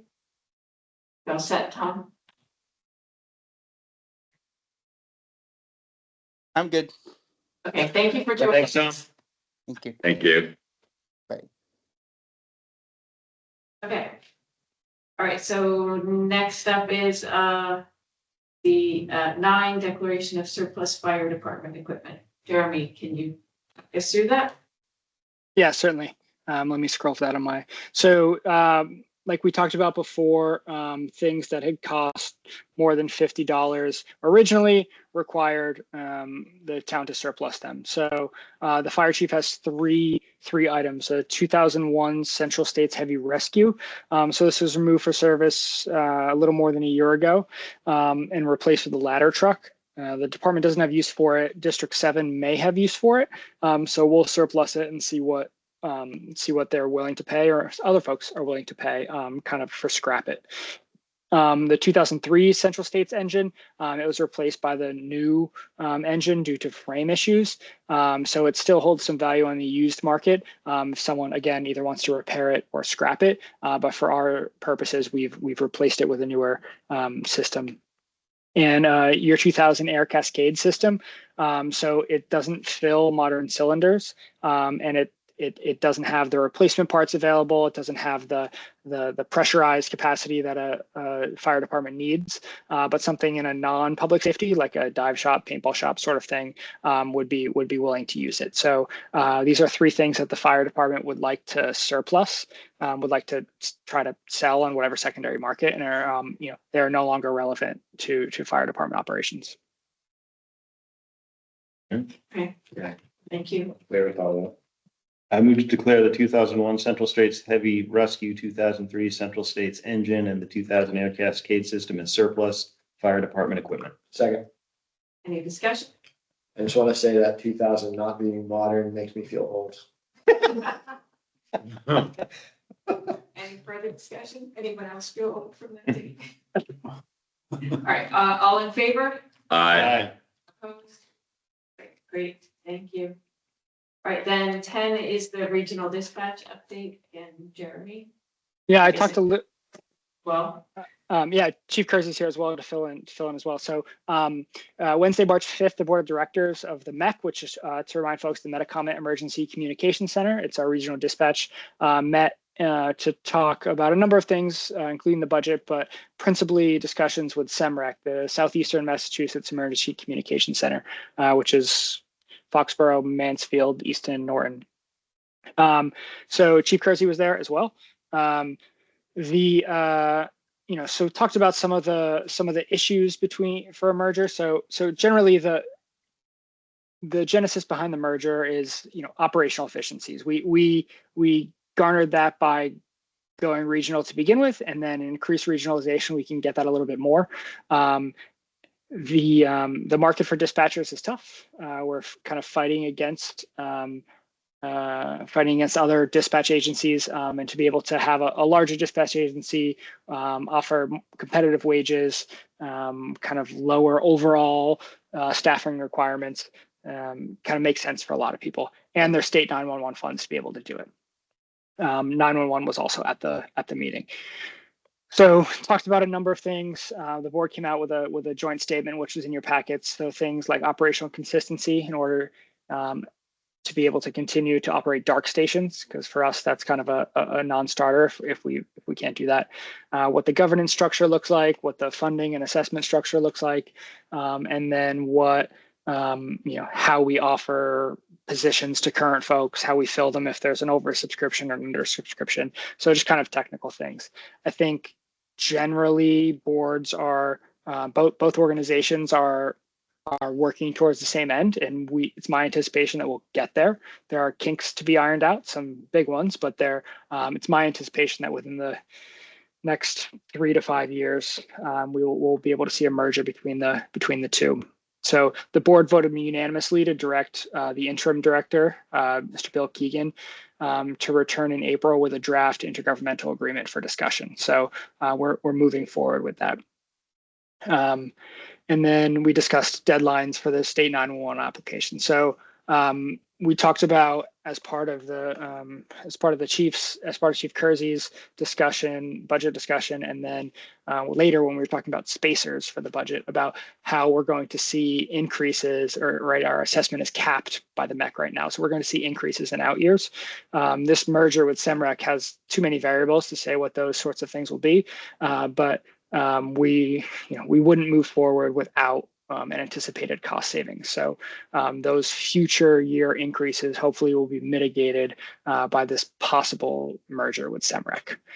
So that's to say, almost no concrete things to go forward, but more information to come. And I think it's generally positive, and we're all rowing in the same direction. Jeremy, question about that. So say something happens and it looks like for whatever reason, Mendon is going to see an increase in cost, but most other people are seeing a decrease in cost. And we decide to pull out. Do we have any ability to prevent this from going forward, or would we be outvoted and then be out in the cold by ourselves? The latter. So we would. I think one of the strengths of MEC is the board is made up of the town administrators who are really sympathetic to the plight of the other town administrators. So everyone's working really hard to make sure no one gets left out in the cold. That's not an assurance by any means. It's more of a professional obligation. But if the math didn't math for us, and we had to come back locally, we have that option. We're not stuck in it forever. I know there's some sort of out Chief Kersey and I have talked about before, but it's not my anticipation that will be the case. And it's my great hope that we don't have to go down that route. Yeah, I agree. All right, thank you. Can I just ask if the service level is assumed to be the same or like the service quality? Like, is any of that taken into account or it's really more about the economics of the situation? It's a little bit about governance. It's a lot about economics. It's the service level is presumed to be similar or equal. I don't know enough about either, but the general consensus is that fire can integrate easier and quicker than police can. And we are already on the same systems. They could actually switch over and go to joint, dispatching operations before we merge everything. So the operational pieces are surmountable. The big pieces. So SEMREC is equal share funding. So each of the 4 communities pays 1/4% of what, or 1/4 of the total cost of the operation, whereas MEC, which we're in, is a funding formula, which is 50% based on call volume and 50% based on population of each constituent municipality. And the MEC board is made up of the town administrators, and the SEMREC board is made up of the individual select boards. So it just takes longer to do stuff over there.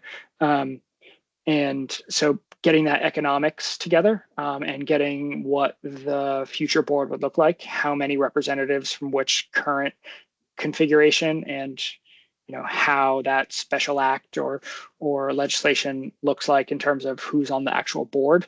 All those things are up in the air, but I think operationally, kind of frustratingly, the core mission of the organization we're confident we could do. It's all the other stuff that is being a little difficult.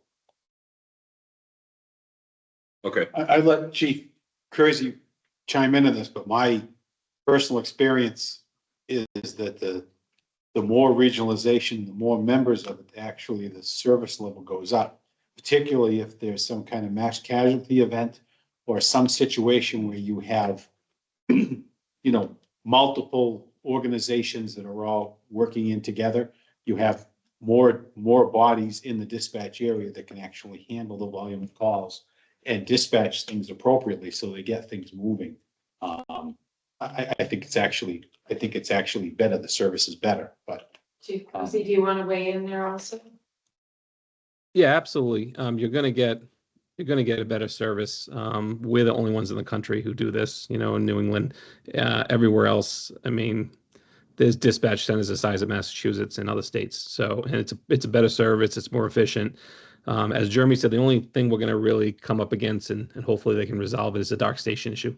That's the only thing that really is, as Jeremy said, a deal breaker for us, because if we had to man the station, now you add that on top of our fees, and if we're paying the same amount for dispatch, that's why we created a clause in there in case anything like that happens. But it's not just us. There's other towns, Millville, Norfolk, Rentham, they're all dealing with that too. So that's a key issue. So I think if it does move forward, that's probably going to have to be solved, because we're not the only community. Thank you. Anything more on this topic? So I guess we'll more updates will be forthcoming at some point. Is that right? Yes, certainly. Okay. All right, great. Thank you for that. All right, so then next up is 11, the turtle crossing sign. And Jeremy, I think you said that you suggested that we pass over this. Yeah, we're going to pass over it, not because of anything of its nature or specifics, but we also had a request for a stop sign at a particular intersection. So Chief Kersey, Highway Surveyor John Dudley, and I are going to meet on Monday morning and come up with a procedure, likely a form and sign-offs, and all the kind of qualitative things and perhaps quantitative that go into a sign request. And then we're going to establish that, run these requests through it, and then bring those to a board. So rather than it be kind of a onesie-twosie approach, we'll come up with a procedure and bring them to the board after they've been vetted. So this hasn't been through that yet to be created procedure, naturally. So recommendations to pass over it, and we'll bring it back when we run it through that. Jeremy, a question on that. So would this procedure be a select board policy? And if so, should we be following our policy document for establishing a new policy, basically? Ye- That was a trick question. Yeah, should you be following your policy? Yeah, we should. We'll, haven't yet done this with the newly adopted policy, Brendan, so I'll have to review that. But as John, Dave, and I go through this, we'll be sure to adhere to that. I'd be curious to know if actually deciding to put up a new stop sign is actually within the purview of the select board, or if it's a public safety thing. Yeah. I mean, if it is within the purview of the select board, it'd have to be in the policy manual. Well, like, is that a different, is a stop sign a different classification of sign than a turtle sign? Yes, I'm thinking it's kind of like when you set a speed limit sign, how you do it and actually how it is set. Yeah. Or we could just have something as simple as a sign request policy and Yeah. delegate it. Is this a policy or is this more a procedure? I heard a procedure being outlined, how to, like a routing slip. I mean, that's not a policy, that's just Yeah, I don't know. operational means Yeah. to Yeah. be more efficient, right? Right, and I'm not married to it either way. All I'm saying is if we're establishing a select board policy, we should just follow the steps out. I was would not- actually, sorry, go ahead. It was not clear to me in bylaws or a cursory MGL review of who's responsible for things like turtle crossing signs. So that was going to be part of the discussion. Okay. Previous forms, we had something dating back to 2017 maybe that I found on our shared drive of a sign request form and a traffic study being signed off on, and the police chief signed off, and then select board signed off. So there's at least some precedent that's either been lost in one way or another or stopped purposefully. That select board previously approved signs like this. I think it would be helpful at some point to get more clarity over this issue, because I actually had two different people ask me about stop signs in the last few weeks. So I think having the procedure formalized and also Makes more sense. like for all of us, so that we're on the same page. And I know it sounds like sometimes people come to highway, sometimes people go to public safety, sometimes people ask. So anyhow, it'd be good to get our ducks in a row. Or your turtles. I can say turtles. So I just, some commentary for Chief John, Jeremy, when you're talking about this, turtles or stop signs, like when you're addressing them, like this is specifically Northbridge for the turtle crossing. I know, my area, Blackstone Street, there's like a mile section where there's turtles during turtle season, and we're always moving turtles. And so out of the road, by the way, into the wetland. And so this person who asked for this, I'm sure they're considering the same sort of problem. So like if there's a problem across town, or we're missing stop signs across town and we're about to put one out, it seems like we should assess the need for more of what that thing is during our process. I didn't know what the discussion was gonna be except for this turtle. It was sent to me, and that was gonna be my. Like one my- turtle my- crossing my- sign, okay, yeah. so we have a resident that wants a crossing sign, but she's concerned about a turtle crossing the road. You could say you're concerned about deer crossing the road by your house, we can put the deer crossing sign now, and then this turns into a whole. Right. It just opens us up, so it's like we need to get conservation involved for turtle crossing, have her go out and say, yes, this is like. I agree. They're two different things, because Yeah, just a it's quick, not, it's totally different. quick Google just shows that whoever's, according to mass law, whoever local officials are responsible for setting public ways and other traffic laws within the municipality are also responsible for it. So you could argue it used to be the highway surveyor when they were elected. Now it does fall to the select board, which it didn't before. Okay. So, I mean, I think we'll have, so Jeremy, the plan is you're going to work with Chief Kersey and with John and come up with a procedure, and then we can be able to present that to us so that we can all have that clarity. Like, is this something that we would vote on as a board, this procedure? I'd review your own. I will review your own policy to see whether this to what I think it falls under, select board policy or administrative procedure that just comports with MGL. So that research on MGL is part of my prep for the meeting. So we'll do more on Monday and then come back on the 9th with some recommendation. So as soon as the 9th. Okay. Or at least on the procedure, maybe not on this particular sign. But yeah. Okay. Great. Thank you. That was a quick pass over. Sure was. Okay. So are we ready to move on to 12 annual town meeting warrant? Which I'm sure will be very fast. All right. So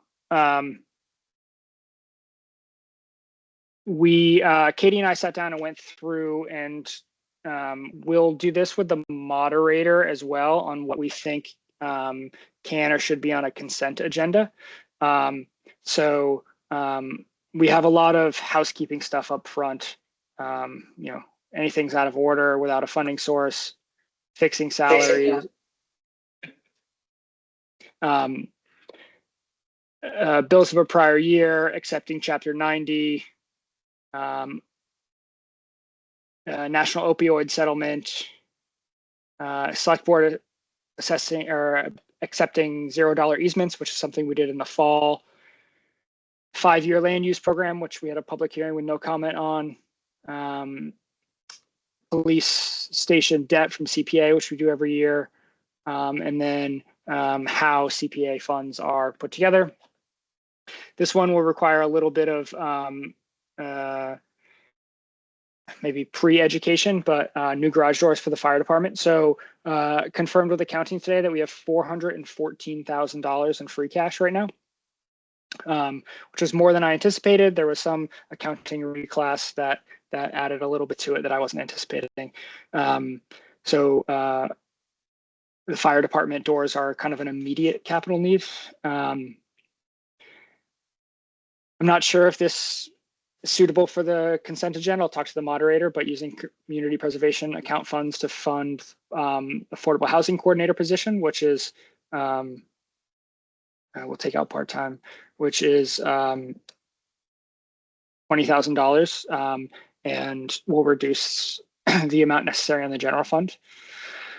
So then we get into the budget, the water budget. And then here is the numbers for all of the revolving funds.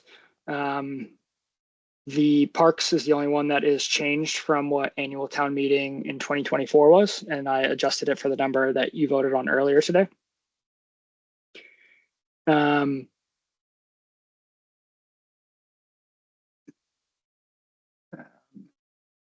This is, sorry, that was the trash program earlier. This is the budget here. I read it too quickly. So water and trash are here on 12 and 13, and then the budget is 15.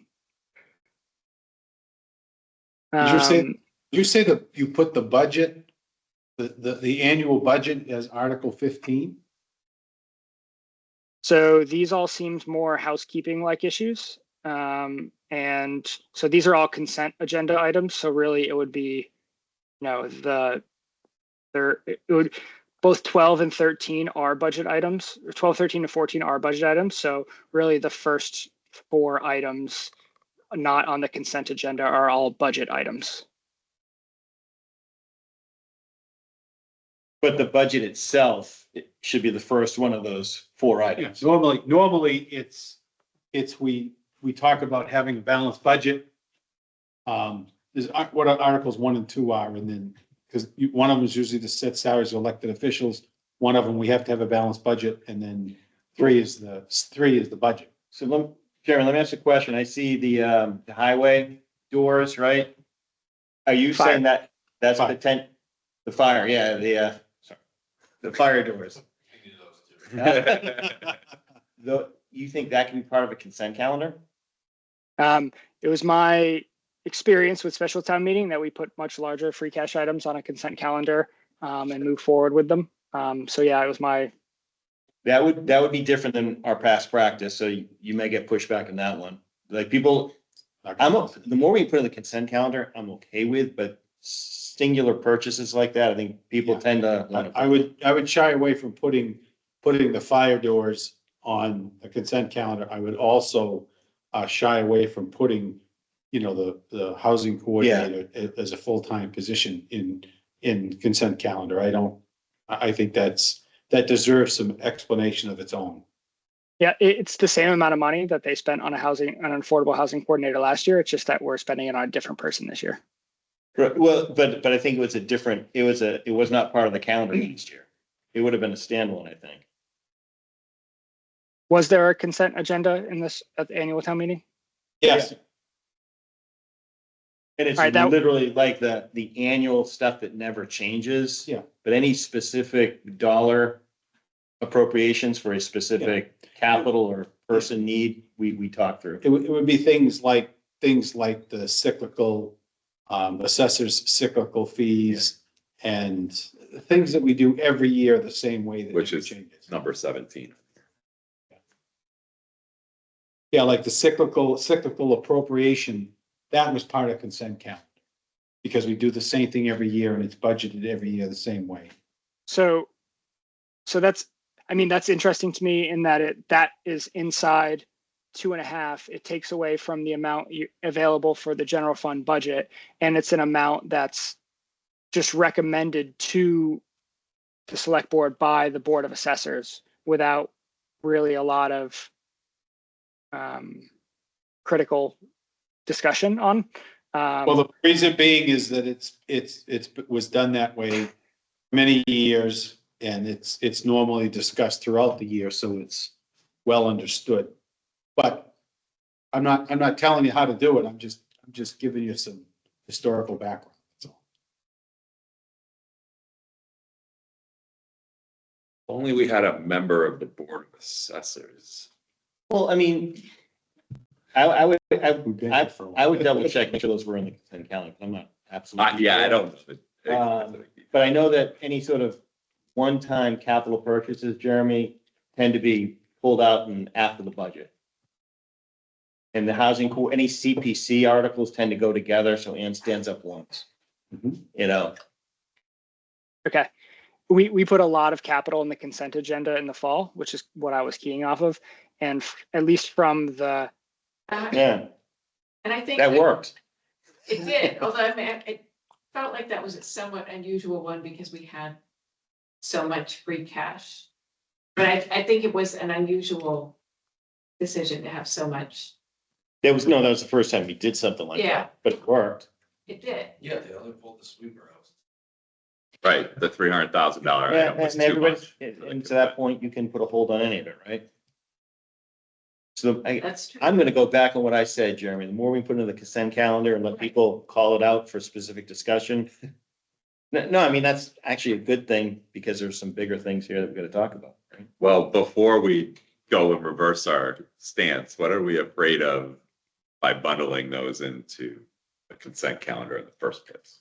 Not being transparent, or like what are we fearful of? The I was reacting to past practice. Yeah. past But my most recent past practice is that we did it September or November. Right, which I is think what it's, Jeremy's saying.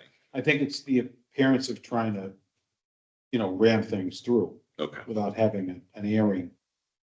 But the the town. ability to put it on hold and making that clear, right?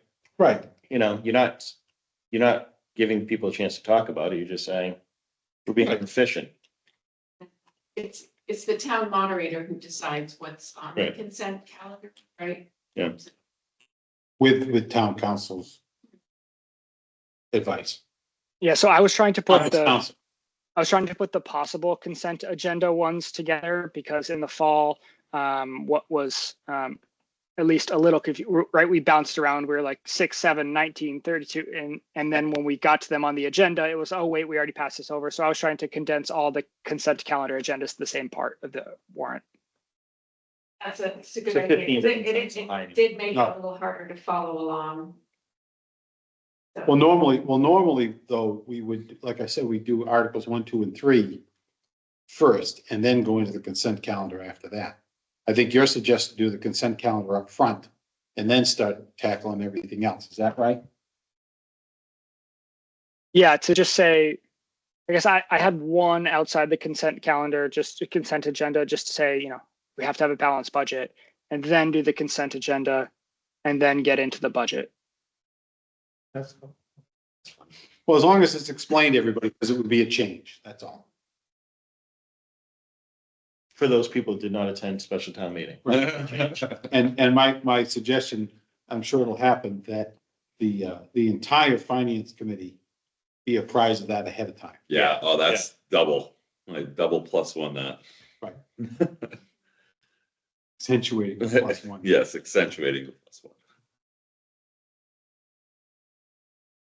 And then I'll move that's kind of an oversight that the general fund budget should be above the enterprise funds and the revolving funds as a budget item for sure. Yeah. All right, and then we'll put the these three things inside of 2.5, inside the levy, the 2 assessors and the police matching on the consent agenda. Folks are used to that. Then we have the three school borrowing items.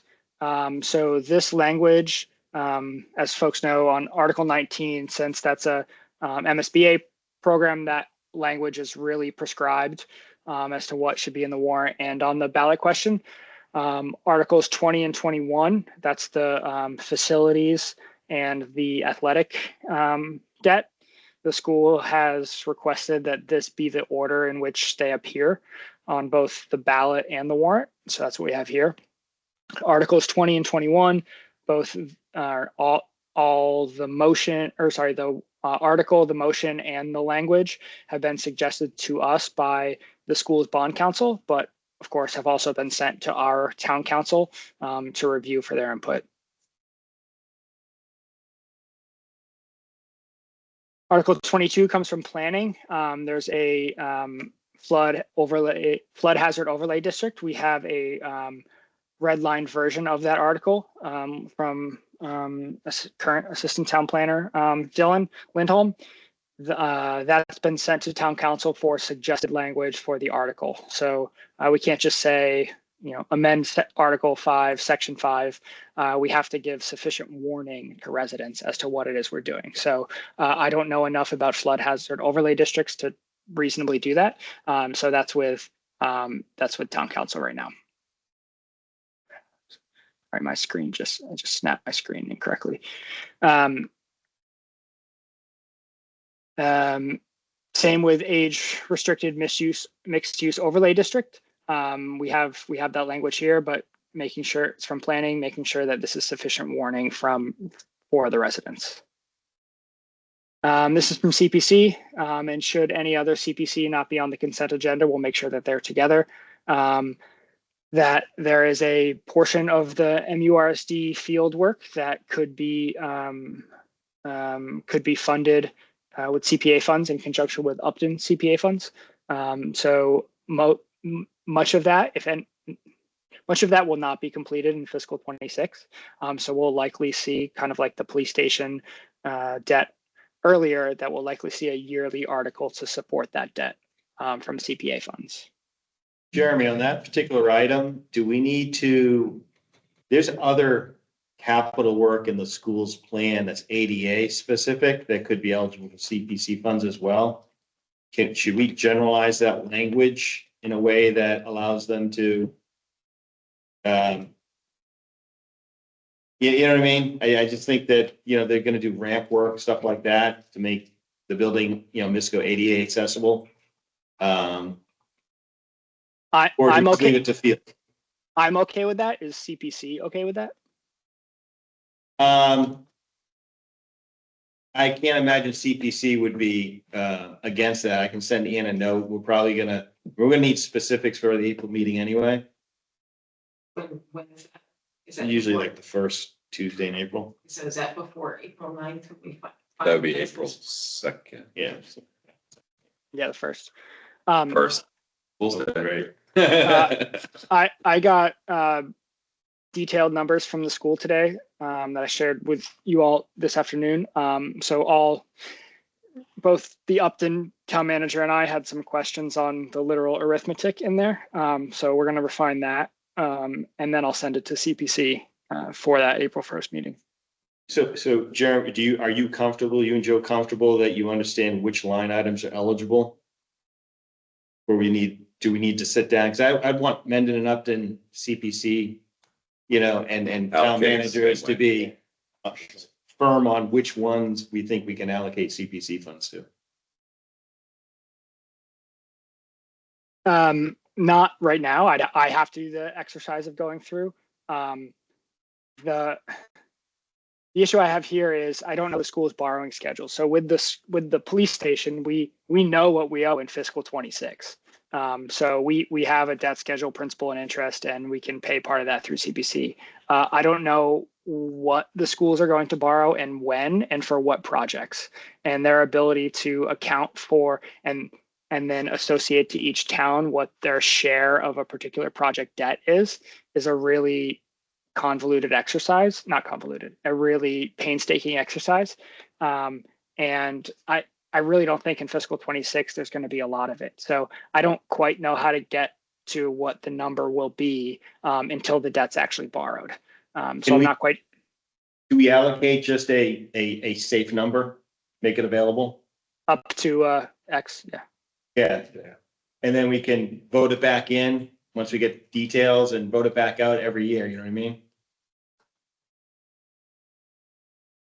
All right, I'll work on that because it's not just a dollar of the project cost. It's what the debt service in a given year for it is. And you can do some things, right? You can replace a bathroom mid-year, but you can't really, replace a roof. You got to do that. You got to do that over the summer. So like 26 is going to be a guesstimate with a cap.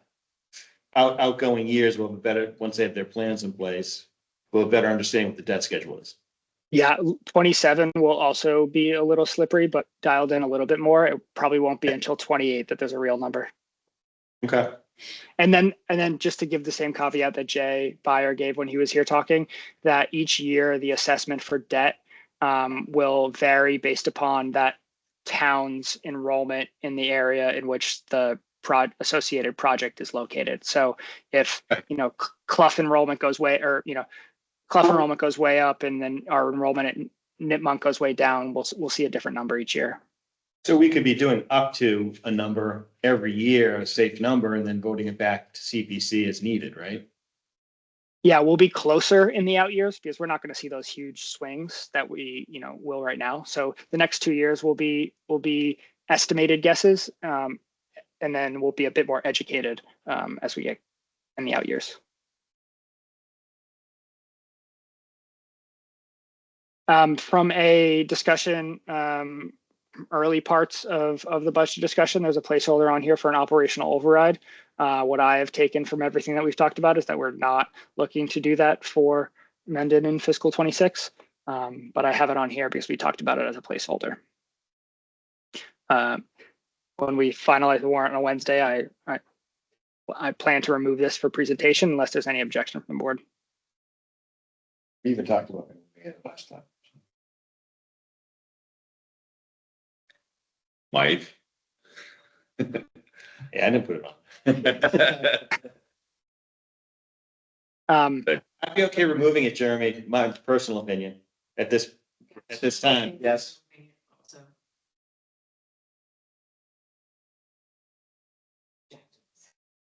No, I would agree, because I would give FinCom a heads up, because I think Mike was the one that kind of suggested we put that placeholder in there. Yeah, he was. I think he was speaking out of an abundance of caution rather than thinking it was something that he actually wanted to, do or support. But I won't put words in his mouth officially. I will talk to him as well. Article 26. So we've got a little bit of detail from the schools on this. It says a lot of the same things over and over again. That the BVT is looking for the creation of a regional school district stabilization fund. They sent us article language. I took out all references to other municipalities because it's our warrant. And then they sent along motion language. I got the regional agreement from a different constituent town that was first signed in 1962 and last updated, as far as I can tell, in 1989. I asked the schools if there was an additional amendment from 1989, and the response I got was that they comply fully with the agreement as amended. So that's an answer to a different question. So I'm going to see what I can find, but I'm going to send I have sent the language for the article in the motion, but I'm going to send the regional agreement over to town council too. My question to town council was, if the select board didn't want to put this on the warrant, kind of, do you have to? And then if you don't put it on, how does that count as a vote to the majority of towns ratifying something for BVT? Does it count as a yes? Does it count as a no? So I'm seeing what the options are there for that. And Jeremy, just when I saw your email, the response to your email, I don't think he answered that initial question. Like, why do you need a stabilization account? Right? We didn't get an answer to that, right? Right. It just says we want. Right. And I just want to understand then, because I mean, to me, the other thing is, okay, we're going to establish an account, maybe minimal seed, I don't even know if there's any seed money to it, but then are we going to be subject to appropriating money based on the whims of every other town in this district to populate a stabilization account without any oversight? That's my concern. I mean, because it's, and I think the answer would be yes. If the majority of towns want to vote money into a stabilization account, I think we would have to match. Yeah, if there was a major, per my memory of the regional agreement, if a majority of 13 towns say yes, then everybody else has to join in. So I probably want to understand that dynamic, Jeremy, when you talk to town council, like, or would our hands be tied? Or, I mean, I would think it would be, but my belief is that if we decline to put it on our warrant, then it automatically becomes a no. No, to me, once it's in place, Sure. it's more that continually funding the stabilization account. We are potentially, if we don't want to do it, but the majority do, then we're going to be funding the stabilization account. Right. And my concern is, if say 4 of the 13 towns don't put it on their warrant, does that lower the threshold for a majority? In other words, it's only a majority of the remaining 9 towns versus still being a majority of the 13. That was exactly my question to council, Mike. I had the same concern. Yeah. Because in other words, if a majority of the towns that did decide to put it to town meeting, is the majority based on the majority of 9 towns, say it's only 9 of them does it. So maybe it's to our advantage to put it on the warrant and vote it down. So we're one of the no's if that's what we want to do. And I'm also and the only reason I am is I'm very concerned about it, in making us encumber additional expenses in the future. Because if they're putting a stabilization account in place because they want to take, donations from the community, or they're worried about federal funding that's going to go away now because of changes in the administration policies in Washington. Well, I think they can accept money now without having a stabilization account. But I guess I don't understand, but on the face, I'm against it because I think it just adds an additional burden to us beyond what the original agreement was. And I'm not in favor of increasing our commitment, financial commitment. Yeah, ceding additional control, but Right. And I don't think we got an answer to our question. Yeah, I'd just like to know the answer. Yep. Yeah. Yep. So that's good that you asked that question, Jeremy. Do we need to actively engage with member towns to understand? Because we're sitting having this conversation. Is every other town having this conversation? Or Well, Hopedale had it, right? At least Hopedale. I don't know. Did they? That's where it came from. It says it was. I mean, at the last meeting, wasn't it Milford and Hopedale? Yeah. It was consistent with the September 2023 vote of member community Hopedale. And it was something, they've taken the language out, but it was something like, and the former chairman of the Milford Finance Committee or something along those lines. I want to visit with Hopedale because that would surprise me. Yeah, but you're saying 2023, right? Yeah. That was a while ago. Yeah. Because I don't see that. So it's interesting But that didn't it they was have a- voted in 2 years before we are asked to vote it in. Yeah, but didn't didn't Hopedale also at one point, they were more adversarial towards Valley Tech? Yeah, the I think last. since then. You know, so I I'm mean, wondering, They facilitated member towns. I just want to know the rest of the story, that's all. Yeah. Maybe. The rest of the story. I plan to communicate this board's skepticism to the TAs in the other member communities. Thank you. Yeah, there's a lack of transparency, if you will. Or information. Yeah, we need this and why. Right. What does this? Yeah, and to be, and Explaining E&D didn't really cut it. I'm surprised that we had the superintendent and his replacement. It didn't come up. Yeah, a couple of weeks ago, and it didn't come up during that. I would have thought for sure that it would have been I feel covered. like this conversation might have happened, and so they might have And we wanted might have to gotten avoid that. answers right away. Right, Well, well, there or a there you go, non-answer. there you go. Dr. Fitzpatrick says he plans to be at May 2nd town meeting. Yeah, that might be late. Yeah, it's $1 short and a day late.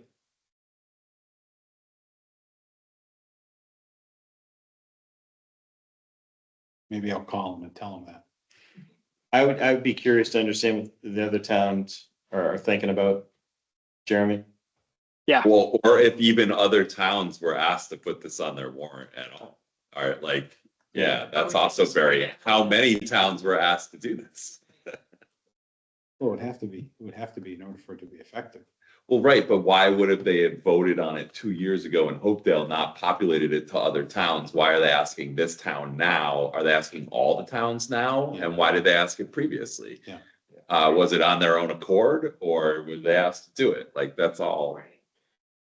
Jeremy, who sent it to Mendon to put on the warrant? Did it come from Hopedale or Milford, or did it actually come from Valley Tech? It came from BVT. Interesting. We might be reading too much into it, or we just might be missing a lot of information. Okay. So interestingly, I just went back to make sure it was the Milford Finance Committee chair that I was talking about.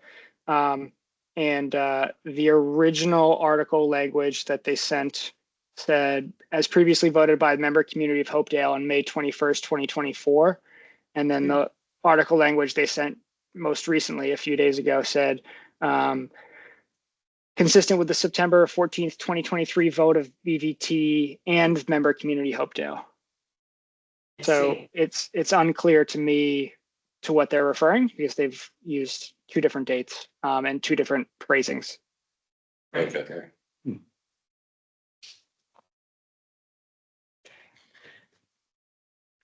That's too much uncertainty, I feel like, for right before the warrant. Yeah, we'll see what happens. Well, we'll either have it or not for the 9th. Yep. So the outcome can be that it goes on the warrant, and then in the report that we write, we say the select board, but votes X to Y to not recommend. The only reason I would see to put it on the warrant was if there was some advantage to making it harder to establish it by having it on the warrant. In other words, if it doesn't affect the majority, we're a no, we're a hard no, then why even put it on the warrant? See, I'm almost, do we need to think about influencing the vote? Influencing like. Other towns? Like, Other towns. I'm almost saying, this is more of a, why don't we get everybody together and say, let's understand, why are we doing this? Yeah, well, Can anyone really afford to appropriate additional funds to a stabilization account to one school when we're all members of multiple school districts? Mhm. You know what I mean? Yeah. I think everybody's budget's probably pretty tight. Yeah. With a lot of capital debt obligations coming our way. Jeremy, you said you're gonna reach out to the TAs of the other member communities and maybe we can find out like how many of these other communities are putting. Has reservations. Well, have reservations are Yeah. putting this in their annual town meeting. Yeah. Like, are any of them actively supporting this? Yeah. Like, And why? Yeah, it's just very. So, Yeah, I'll do that first thing. Thank you. This next piece, I wrote CA here. Originally wasn't CA just because, so interested in your thoughts, because this is, my anticipation was to, let me take a step back, self-contained breathing apparatus, the SCABA, for the fire department. So it costs $250,000, $300,000. So rather than, and we know this is a cost 5 years down the road. So rather than figure it all out at once, appropriate $50,000 each year for the next handful of years into the same fund, and kind of pay down this future liability. And then when it comes time to replace this, we have this fund here, and it's not a big hit in any one single year. It's interesting. This was suggested by Mike Goddard on this particular one because we have a long lead time on it. And interestingly, so when I left Attleboro, I took the free cash sheet with me just because I wanted to like replicate some of its reporting. And we did the same approach over the course of 4 years with the self-contained breathing apparatus, particularly in Attleboro. We set money aside for 4 straight years to pay for it. So this can go on the consent agenda, but that's all like less the Attleboro part. That's a long thing to explain to folks. So I didn't know if we wanted to say this is going to be, explain it this year and then every town meeting for the next 3 or 4 years, put on the consent agenda, say, this is something you know about. In the new capital planning committee that was just appointed, that now has a forum. Smoothing out their capital purchase is kind of an objective. So yeah, when they're looking over the 5 years, the bigger ones are trying to figure out ways to kind of smooth that spend. So we're not getting hit. yeah. Great idea. Is there any way to, so this is just a question for Jeremy, the warrant article language, is there any way to make it clear that this is not a thing that we're buying? It's a fund to spread it. Future. Because right now, if they say, hey, that was on the, we Yeah. bought that last year. Yeah. We have a lot of flexibility on the warrant language. It's us, warning people. And then the motion would say, the motion wouldn't say the first of 5 years worth of, the motion would just say appropriate $50,000 or whatever. Okay. Yeah, I think it's missing a word anyhow. To vote to transfer from free cash to purchase.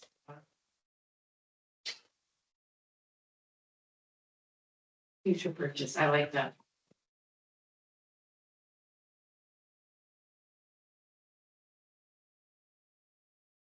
Okay, great. Thank you. of a, sorry. All right, I'll fix it later. This is from Concom. See if the town will amend the wetlands protection bylaw, but this is where I'm struggling a little bit on. Let me stop sharing so I can share the new one, because there's a lot in this. So again, this comes from Concom, not from you, but this is all the green's new language and the red is striking. So there's a lot changing here, and I think this is going to merit quite a bit of discussion. Right. And so this is Concom putting this. Right. This is correct, and it's their bylaw germane to them. And then will there be like a hearing about this in particular, or did they already have that? I believe they already had the public hearing on the bylaw. I really did not go to it. Yes, they did have on the 8th. At some point in time, I had it in my calendar. Now I can't find. I remember seeing something about it in the future and thinking, oh, I'd like to go to that, but then maybe not. All right, and then the next 4 are the General Bylaw Review Committee placeholders. So for e-voting, the town election date, the elected officers, and the gender neutral language. We spoke at length about that, and it seems like this number 3 is still up in the air, but I will keep that there until for through next meeting. March 13th was the public hearing on the wetlands. Yeah. And then this insurance overpayment repayment. So this is something I brought up and said, free cash is overstated by an amount equal to the amount we owe. And Jen O'Neill did a lot of legwork to, show how and why it happened. So I can, she sent it to me, I think Monday, maybe. So I will go through it a little bit more on the 9th, but I'm fully convinced and absolutely understand what happened and that we owe this individual repayment of his over deductions from Worcester, which were then remitted to us. So the question to council is, do we just cut him a check? Do we cut it to Worcester? How it's treated tax-wise is kind of up to him to figure out. We're not tax professionals, but this is this is something we owe this individual, and I think now that we know about it and we've fixed the glitch, so to speak, and he's not continuing to get overcharged, but now that we know about the overpayment, should we not pay him back in a timely manner? I think it becomes a much larger liability in the future. And then the next two, I just had free cash placeholders on here, as we talked about earlier, just to have a few.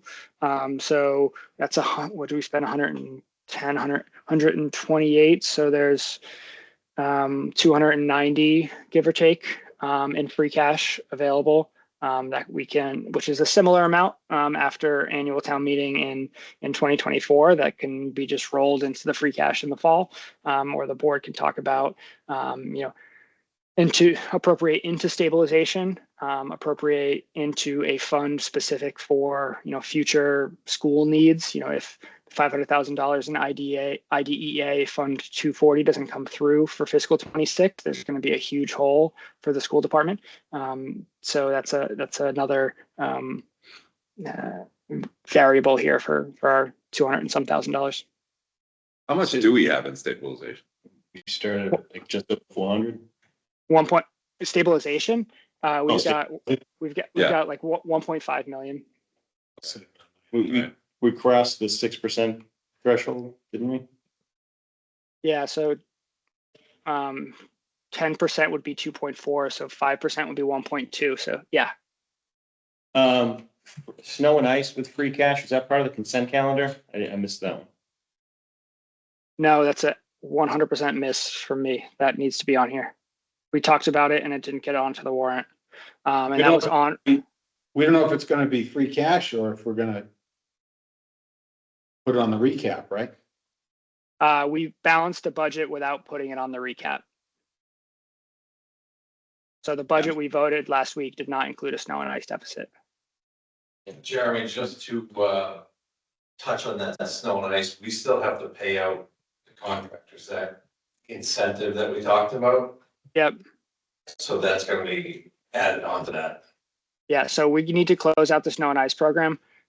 So once we have that number, it should go into here. And we even talked about that at the budget vote, because a member had asked me whether I thought we should raise on the recap or use free cash. And I talked about why I think we should use free cash. So yeah, it should have been on here.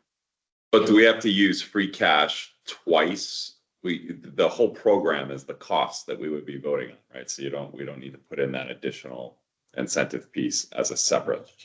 Correct. No, It was it's part. just free cash. It should Already be built in. still It's one vote. Okay. One vote. Yeah. So that's still at like, is it 70s or 90s or what was the total? It's gonna be, I don't know exactly what it's gonna go to, but we have an additional, between 20 and 30,000 that are gonna get added onto that because of the incentives that we promised. So stop Yeah. 150. Well, the number I saw was either 70 or It was 90. 94. Yeah. But that was before adding on these incentives. Right.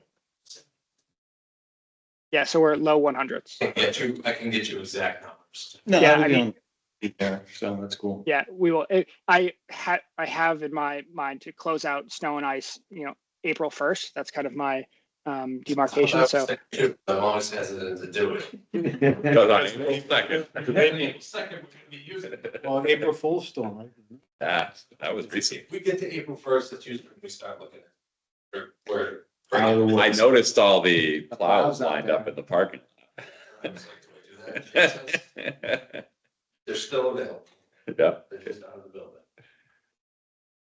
So if for whatever reason we don't have a number or what we can do is appropriate in the fall. You can appropriate free cash. You can raise it on the recap and then use appropriate free cash in the budget to do it. I'd have to ask DLS the machinations, but my suggestion would be to appropriate free cash now to be able to close that deficit. Yep. Yeah, I agree. Good catch.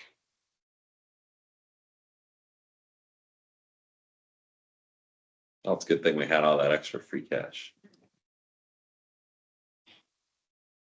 And the other way is to like use existing resources and transfer in, but then you run possibly afoul of not being able to run a deficit the following year based upon how much you budgeted this year.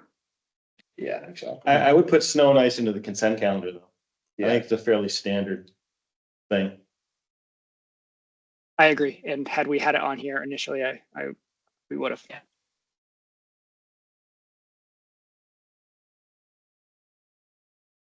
Okay, and that's we just had these on here as we were filling it in for placeholders. There's nothing there, so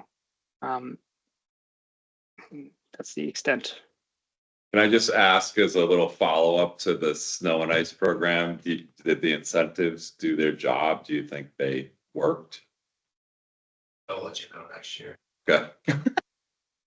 Right, because you expect to see people return based on that That's what incentive. is that, so the incentives that we had talked about was that it was percentage based, so if a subcontractor showed up for 500 events, they get $90,000 at the end of the season.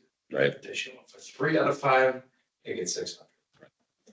And that was extended to our part-time drivers and the full-time drivers at time. Good. So I was just actually looking at. So a lot of communities, we either give a guaranteed minimum or like an upfront payment for folks to pay insurance. And that just didn't sit right with me with, prepaying for services or, if it doesn't snow, we pay the guaranteed minimum. So it was the participation bonus that kind of gets folks, it makes it economically viable, and it kind of doesn't give us a guarantee, but it incentivizes participation.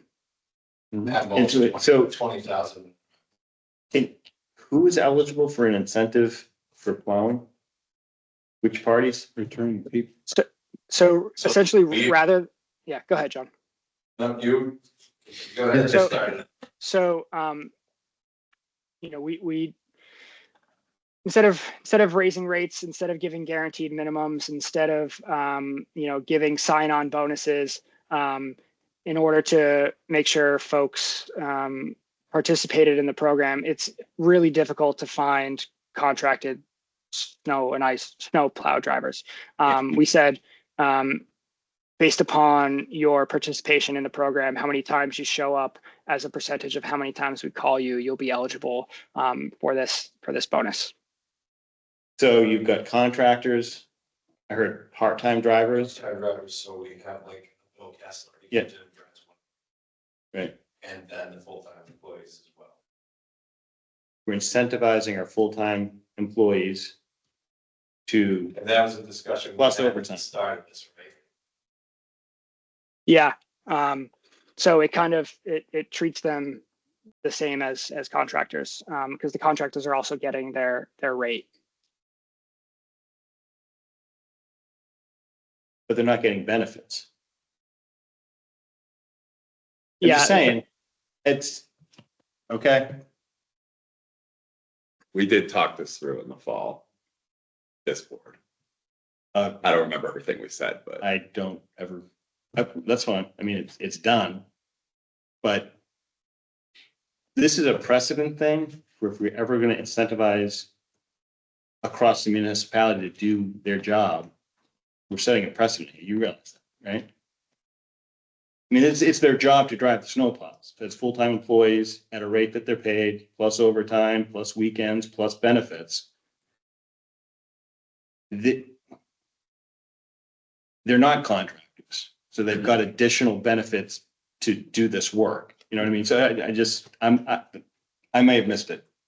I missed it. Yeah, I don't think I was aware that we were given an incentive to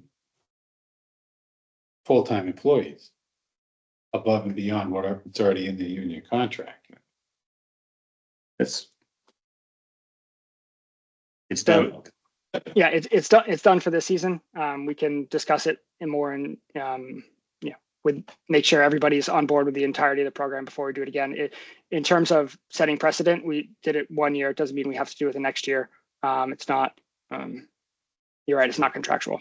We offered $5,000 to subcontractors, guaranteed money 3 years ago, and we ended up paying them $800 and having to cut them checks for $4,200.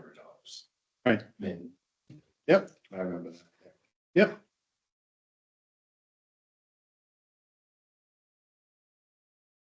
I guess my approach would be for full-time employees, let's work it into the collective bargaining process. I have no issue with paying them. And I'm okay, and I'm okay with it just because, we are in the process of this evaluation Right. process right now, so it's. The piece that it wasn't in the collective bargaining, and that if we came to a world in which we no longer had to have this guaranteed minimum or performance or participation payment, then we could phase it out for everybody rather than it being stuck in a contract.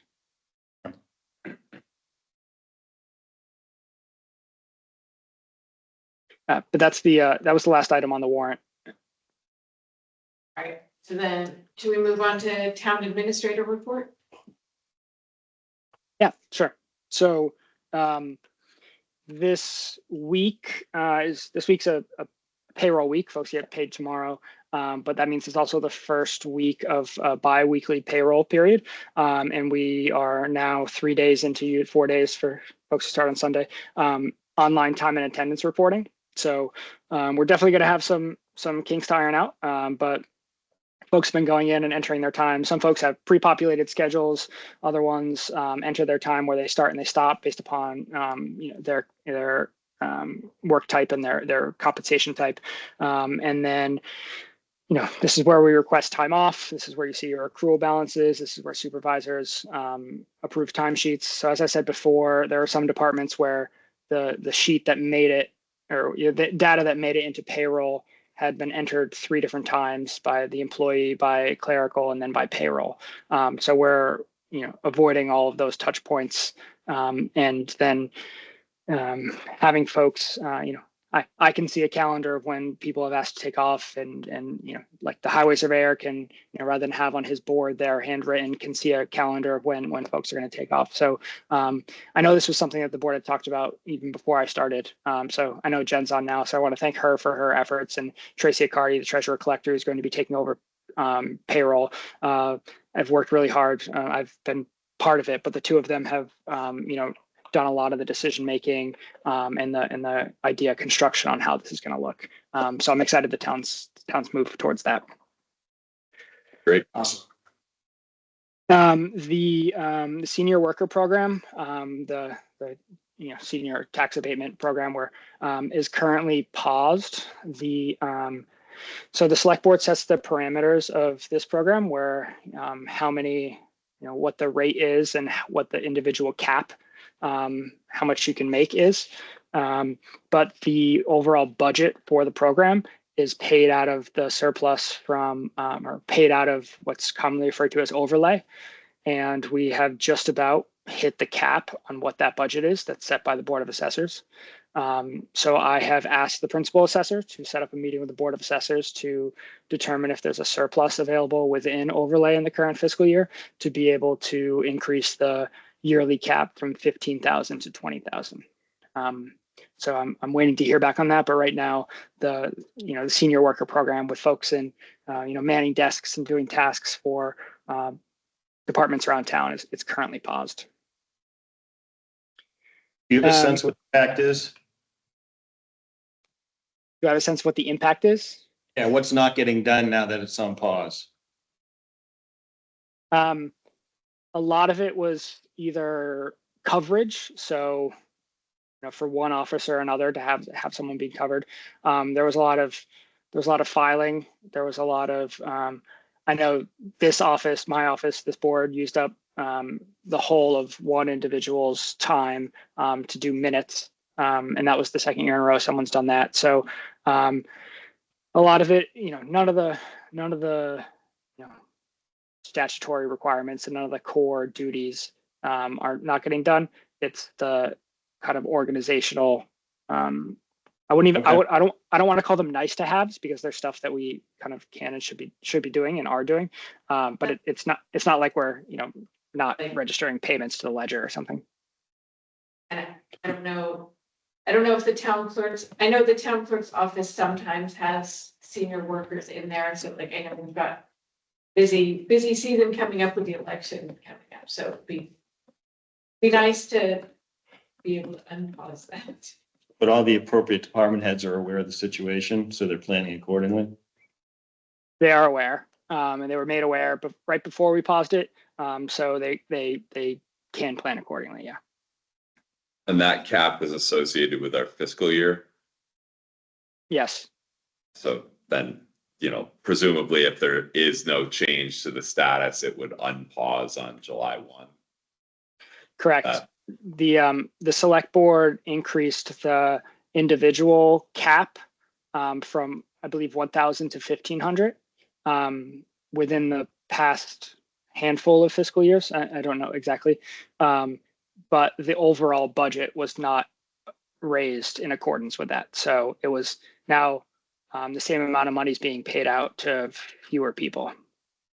And I believe that was part of when minimum wage hit $15 an hour, we increased the cap as to what they can earn. So now we're getting kind of fewer hours from fewer people for the same amount of money. So it's a two-step process. We only did one step. Yeah. And so I've asked the other board to take the second step should the resources be available this fiscal year.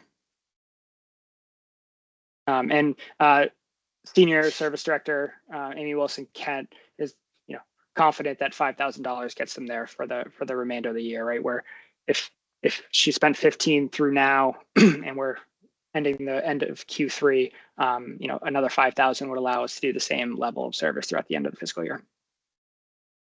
Would that vote, assessors, take us to the next fiscal year as well, or are we gonna have the same thing happen? I'm not sure how or when they set the budget for the next fiscal year out of overlay. That would be one of my questions for them when they actually do take up an assessment for this fiscal year. I'm not sure. Okay, thank you. I met with the conservation agent and talked with the chair of the Conservation Commission about using the RAP funds or Wetland Protection Act funds to pay for the additional salary increase. The conservation agent and I have put together a presentation and are meeting with Concom tomorrow to go over it. I briefed the library director on kind of the same idea about using state funds for the additional 4 hours for the library position. He's going to meet with the trustees. They meet next week, I believe, and then present that. And then should there be kind of any questions or any follow-up, he's going to bring that back to me, and then I'll join the next trustees meeting to talk through that. Katie and I had a meeting with Civic Plus earlier this week about the Agenda Center module that we're adding to the website. I'm really excited about it. We're going to have a field online that when someone wants to put something onto the agenda, a form, and they fill out various fields. And then that'll populate kind of a memo style backup to it that will then build our packet, and you'll have a really uniform who's asking for something, what it is, why they're asking for it, a deadline, the budgetary impact, all sorts of things. So we're going to really unify these requests and hopefully alleviate some of the information gaps ahead of the meeting. There is, oh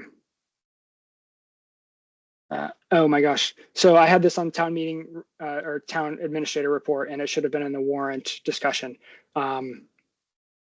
There is a $200,000 grant that we're pursuing for stormwater management. Sorry, this moved down my sheet. That we're pursuing for stormwater management. That Ty and Bond is helping us write the grant on. It requires a $40,000 local match. We can ask for kind of an extension on our commitment to say this money needs to be, we'll appropriate this at special town meeting in the fall. That was my interpretation initially, that we can do that. And it was relayed to me, John spoke with Ty and Bond, it was relayed to me just a few days ago that that would require an extension to be able to have it be appropriated in the fall rather than in the spring. So there's an ask for $40,000.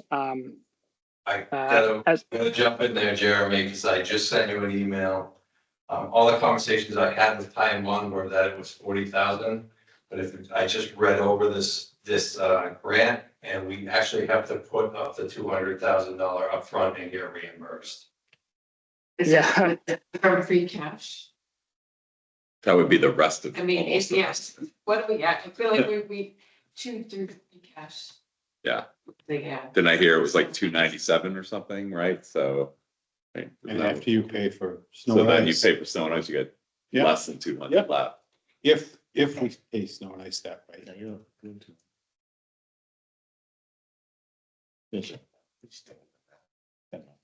And this is All right. on me. I should have read this over and just having conversations with our Ty and Bond representative. She kept saying 40,000, 40,000, 40,000. Well, I What you mean- guys need to do.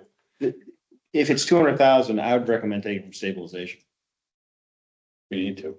Okay, because it would be It'll be partly reimbursed. reimbursed. But it's more, Just borrowing it to put back in. I mean, I do think there's some benefit to rolling some free cash into the next fiscal year as well.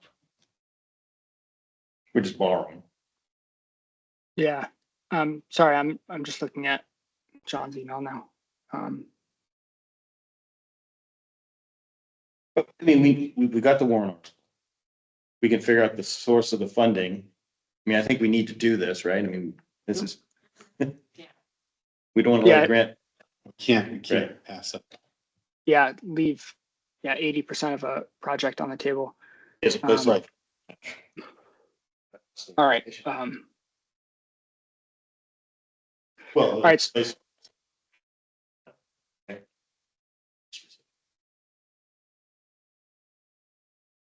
Right, there's a free cash placeholder, so to make that a stabilization, I'm not sure of the rigidity on something like this. To make a motion to reopen the warrant.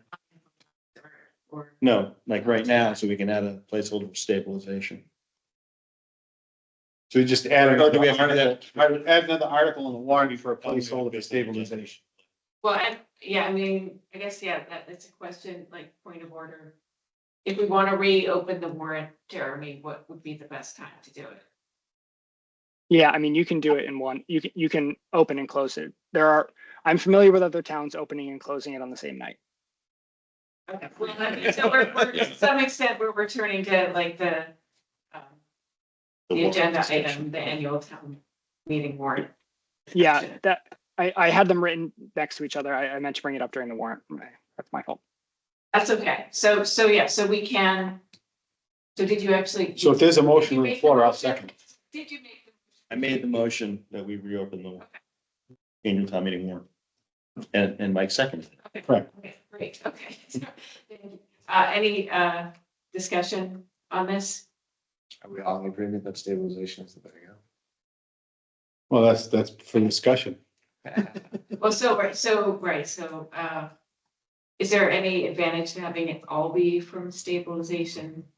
A single Yes, because it's one thing? One payment. And we put it back. Easily marked, yeah. Yeah, thing is, what do we need? 2/3? We need 2/3 to take it out of stabilization, And right? simple to put it back. So it would be a 2/3 vote on the floor, but the moderator Yes. instruct everybody and I'm just saying it's just a borrow, but it's not. You know, So, so you take up the, I'm assuming the article would be up to 200,000. Based on whatever we need. Okay, should we vote to open? we'll say yes. Yeah. Yeah, okay. All in favor? Aye. Okay, thank you. So we have a free cash. I'm suggesting we add an warrant article for stabilization. Yeah, And please. depending on the free cash numbers, Jeremy, when you finalize Yeah. it, you may come back and say, no, we can do the 200 free cash. We might decide to do that. But on the April 9th, we'll need to decide on source and which article we use. Is that fair? Yes. That's fair. That's fair. Yeah, so the warrant article wouldn't actually say free cash or stabilization. It would say from available funds. Okay. So then we would decide the source. Did we And need then the the vote of the floor would depend on what the source is. What the vote would have to be, whether it's half of it. It's in the spirit. Yeah. So we're in agreement, we're gonna add a warrant article to cover the cost of the grant upfront cost. And I guess if we could let, FinCom know about this soon, just since this was not something that was on when we talked. Yeah, I think available funds was the thing they're probably gonna want the most, know the most about. They're still gonna have to vote on all the articles. But I Yeah. think, so they don't have any surprises. Yep. Because I mean, going after the grant is the fiscally responsible thing to do. Yep. They seem to be. Knowing that you're getting 140,000 back. Yeah. Not 200. Yeah. Is it for? It's a $200,000 grant. It's $40,000 in our funds that Right. we don't give back, and then 40,000 in in-kind services, meaning. So what we would be doing is, we would be paying our portion of the free cash and borrowing the money from stabilization for the grant amount. So if it's So a $200 upfront cost and we'd be getting 140 back, then we would put. Yeah, we should borrow that 140. We only borrow out of stabilization, we'll plan to put back. Right. The rest of it comes from free cash. Yes, yeah, but we've already got the free cash piece Right. So now on the we have warrant, so now we have to vote to add the warrant. Well, we opened it, we can Yeah. ask him to add the warrant article, then we'll vote on all the warrant articles. On the And then 9th, we'll right? close it on. Yeah. the 9th. Okay, Well, I think we close it Right right now. now, otherwise. Yeah. Right. Oh, right. so we added one on there? Yeah. Yep. Right. So I'd like to move that we close the warrant for the annual town meeting. Second? Discussion? All in favor? Aye. All right. Thank you for working through that with us. Sorry about the late break of that. And I'll put something together that I think makes sense after talking to the accountants in terms of source of funds and make sure the grant documentation is behind it. But John's right, it's a $200,000 grant. Part of it's in-kind services, part of it's a local cash match, and then the rest is the reimbursable part. The grant document says that we need to provide proof to the state of an appropriation of the full $200,000. So what I'll see is, it seems silly to me that we'd have to have an additional appropriation for in-kind services. It would seem to me that that's just in the general fund budget that we have those funds. And that's the appropriation. So I'll get that determination. I'll get a number and put it together a short write-up so everybody's on the same page. Thank you. And then my last item here in my TA is there's a select board took a vote along with FinCom to write a letter requesting support from our state delegation on 100% reimbursable regional transportation costs, and then an increase in the Chapter 70 minimum increase from $75 to $150. So I did some research, wrote something up, shared it with the superintendent and director of finance at MURSD. Then I shared it with Elena and Mike Krager as the roles of chair, rather than try to get 12 people to give me immediate feedback on something. And then a copy, it's a page and a quarter long.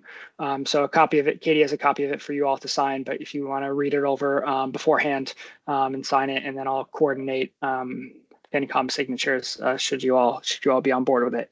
There are specific bills in the House and the Senate to bring regional transportation reimbursement up to the 100%. And the governor's budget, House 1, includes regional transportation reimbursement at 95%, which would be higher than anything, at least going back to fiscal 17 that I've looked at. We're in the low 80s now, I believe, mid 80s. And then the governor's budget, statutory minimum for Chapter 70 minimum aid increase is $30 per student. The governor's budget has it at 75. And after our discussions, this letter asks for 150.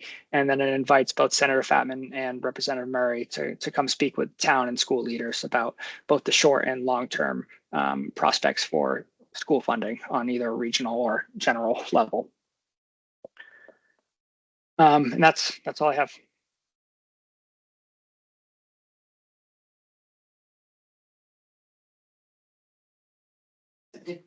Did other people see the letter yet? I'm reading it right now. Yeah, Katie sent it out.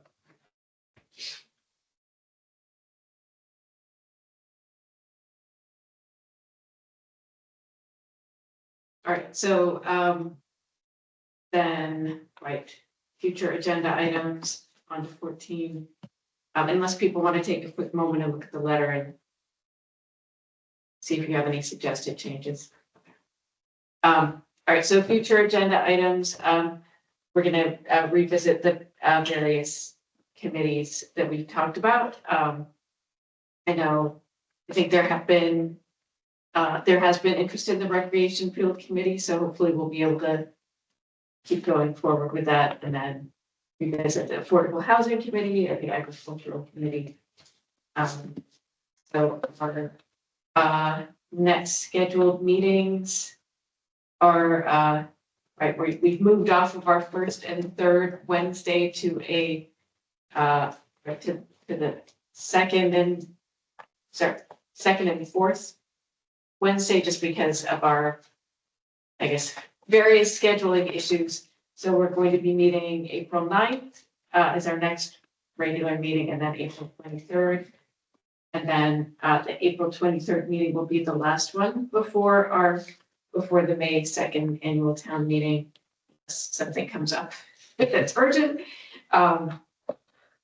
So yeah, oh, and I guess I'm sorry, didn't ask if people had future agenda items, but please do let us know if there are other ones that haven't come up already tonight.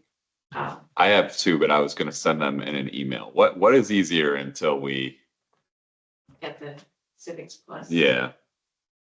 I think it's nice to mention it if All right, so I'll mention it then, and then I'll send an email again. So that I'd like to, and this can happen in May. It doesn't need to happen right away, but I'd like to talk about, bring up the topic again of licensing the board for AI analysis inside of Teams, so that everybody has access to recap, including Katie and Jeremy. I've gotten that quote from our vendor, and I'd just like to have that discussion.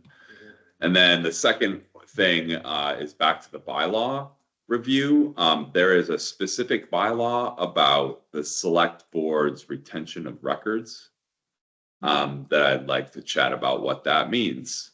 And if that needs to be a policy because it's a records retention, or whether it needs to be codified in law. I'd like to start chunking through the specific select board ones in discussion and public meetings, so that because some of these I'm not even sure how to even propose the question without having a discussion about it. Yeah.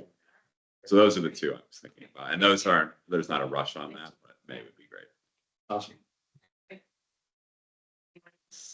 I think the capital planning committee should present to the board at some point before town meeting. Okay, so Or it can happen encourage after them town to- meeting. So you'll encourage them to meet, Get sworn in. get sworn Yeah. in, meet, and Okay, great. All right, so then, we have, so on to 16, which is before, is there anything else before we do executive session? I think we, but, and just, a spoiler alert, we are actually gonna, we're gonna go into executive session and then we're gonna come out of executive, we're gonna come back into open session. So we don't need to sort of tie up. So we will be adjourning from open session. Very tired. Okay. So I guess then the question is, are we ready for executive session? We're gonna do breakout rooms. Yeah, I That's think- my question. Are we doing a breakout room or are we going to do a separate? We can do a breakout. That was working pretty well. Okay. So then, yeah, so executive session purpose 2, to conduct strategy sessions in preparation for negotiations with non-union personnel or to conduct collective bargaining sessions or contract negotiations with non-union personnel. I believe I'm the one who does this motion. Okay. So I move to enter executive session pursuant to section MGL 30A, section 21A, reason number 2, to conduct strategy with respect to non-union personnel, human resources, highway, and town administrator. The board will reconvene in session. So I so move. Second. Discussion. And then do we need a roll call vote? I believe we need a roll call vote for this. So Brujo's aye. Chanel, I. Voted aye. Cooter, aye. Raleigh, aye. So we will leave the recorded meeting and then re-enter it. So you can leave it recording. Oh. So that it'll continue and you go to rooms.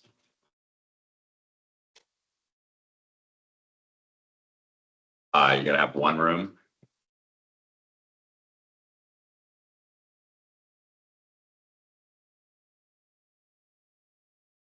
And you're gonna manually assign and hit create.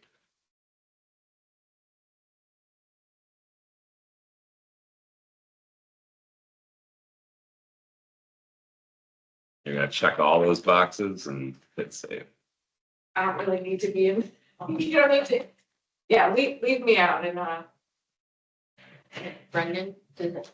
So we talking about all three of these collectively? You gotta choose the assignment. Bring people in, bring people See on out. the right where it says unassigned. I think, yeah, maybe.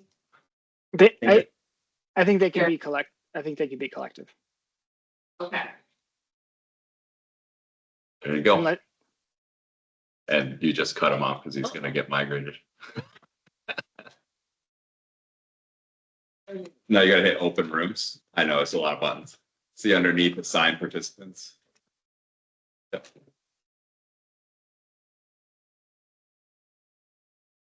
All right, I just got assigned to the room.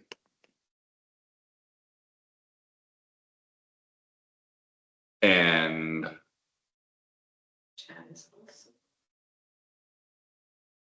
So do we do his first and he can leave? Is that? well, so now you're gonna wanna mute and camera off. Yeah.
Jeremy, you need to drop out of this meeting and go join the other one. Jen, you too. Sorry about that. The one Katie just sent? Okay. I also don't have my sound on, so I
so we are, Mike is live, great.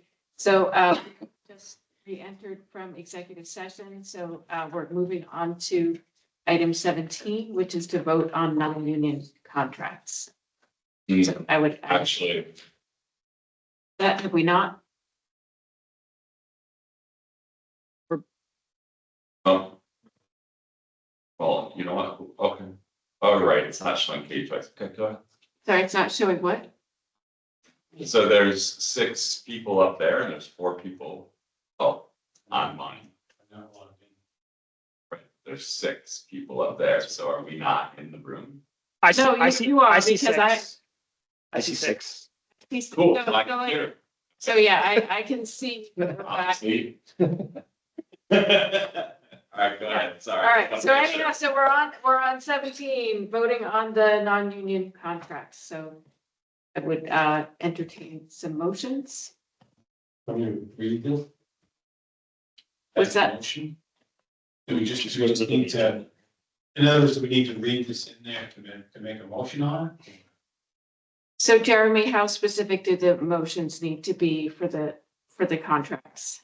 So our minutes will include enclosures that say side letters for highway, side letters for town administrator, side letter, contract for human resources. So anybody who reads the minutes and then wants to see the actual items can request them from us. But the motion can say, I approve the highway and town administrator side letters for 3% COLAs in fiscal 26. If you want to be explicit in the motion and in the recording.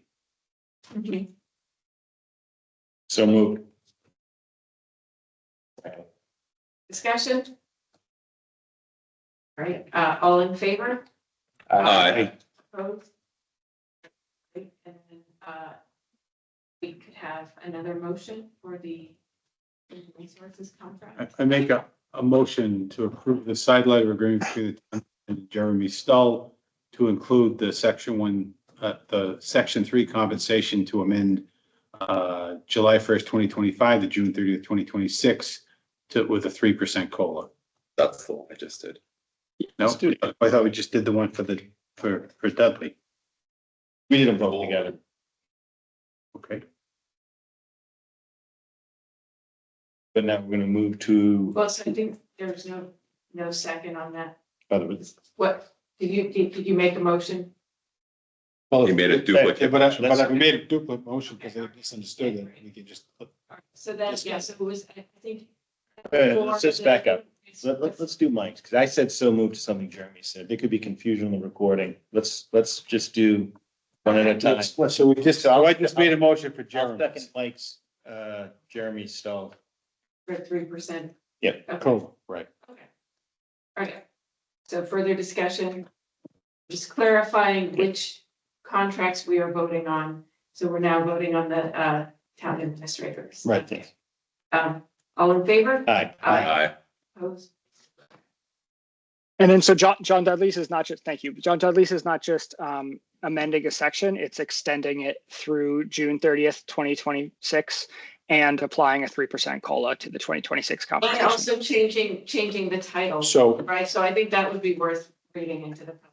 Meeting. So basically, this side letter agreement that includes the town will extend the highway surveyor's contract until June 30th, 2026. In accordance with the contract, the town will pay the highway surveyor services rendered in accordance with the contract with a 3% increase. And 3, that the highway surveyor's title will be changed effectively July 1st, 2025 to Superintendent of Highway Facilities and Grounds per the Collins Center recommendation. And I so move. The discussion. All in favor? Aye. Great. All right, so. General comment, both those 3% increases are just in line with what we've given every other Yeah. It's town employee. It's the same COLA everyone else. So it brings it in line with everybody else. both, right, union and non-union, other contracts, so, right. Catching those up. And then I would make a motion to approve the employment agreement between the town of Mendon and HR coordinator pending town council approval. Second. Further discussion? All in favor? Aye.